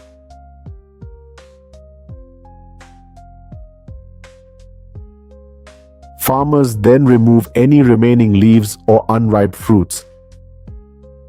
This ensures only the best raspberries continue their journey. These vast California fields are among the largest celery growing areas in the US. Modern machinery and farmer coordination have streamlined celery harvesting. The harvesting process starts early in the morning. Farmers carefully cut each green celery bush from the root. Cut celery bundles are quickly placed on slow-moving harvesters in each row. Conveyors transport the celery to inspection stations. Workers remove damaged or substandard stalks. Finally, celery is placed in large containers for packaging prep. It's grape harvest time in Venice, Italy. Farmers rush to pick all grapes before they spoil. Hand-picking grapes is a labor-intensive technique. Skilled workers visually assess each bunch, selecting only the best. This process is key to Valpolicella winemaking. Grape harvest starts after midnight when it's cooler. This preserves grapes' acidity and enhances flavor. Farmers prefer night harvests, cooler and better pay. Castroville's vast artichoke fields buzz with eager harvesters.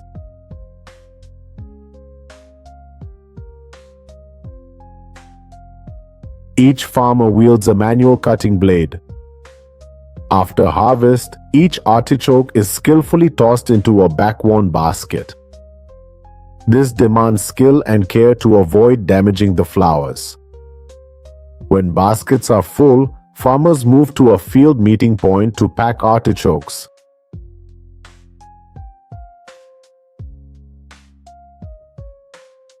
Have you seen this scene before?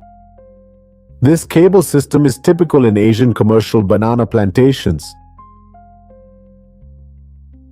Farmers use it to transport bananas from fields to processing sites. Banana bunches weigh 65 to 110 kilograms, so harvesting needs at least 2 people. One farmer cuts the bunch, another holds it to prevent crushing. Then farmers secure the bananas to the cable with rope. This transport system makes harvesting easy and impressive for farmers.